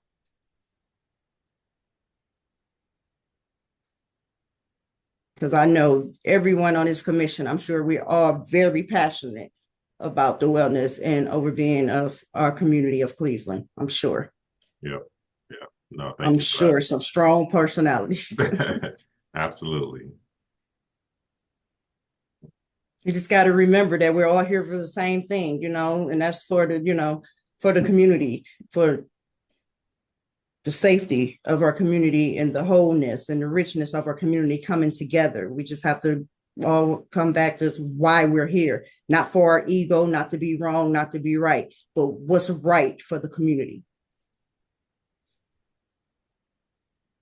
No, understood. Well said. Okay. Anything else from the panel? They said they're hungry. All right. Anything that we didn't ask you that you think we should know, or you'd like to share for us to consider? Just so you know, I do have text anxiety, and interviews is like a form of test. So please don't hold this, hold me accountable to this interview. I do apologize for my nervousness. And I want to say thank you basically for being selected for this process and for you guys being here just to hear me out today. I did have a lot to say about the, controversials that we face with the police department and, just the prioritizing the community needs. I have ideas for, that. And how do you envision and, what I see for the police initiatives? It's just my nerves got the best of me, unfortunately. No, totally understandable. And to be totally honest, had you not shared that, probably wouldn't even have noticed. So don't beat yourself up. You are doing just fine. Thank you. Okay, so so I think you were probably on as I kind of gave my general wrap-up spiel, but we're continuing through interviews. We will ultimately make recommendations to the mayor. Mayor will make the final decision on who he wants to nominate and put those or send those names to city council, where they'll do their review process and review and approval process. And then we hope to be swearing in new commissioners by December. So that's the timeline that we're on. But if you have any questions or concerns, or if anything comes up in the meantime, definitely don't hesitate to let us know. We're happy to get those addressed, but we want to thank you for taking the time to meet with us, and certainly thank you for your interest in serving. We, to your point that you kind of opened up with, right? We need the community input, and we need a little bit of everybody. Those voices all matter, and so I thank you, for really taking the time and to being with us. So. That said, I hope you have an enjoyable day, and we'll be in touch. All right. Thank you all for your time. I appreciate you. All right. Thanks. All right. Thanks for the consideration. Bye.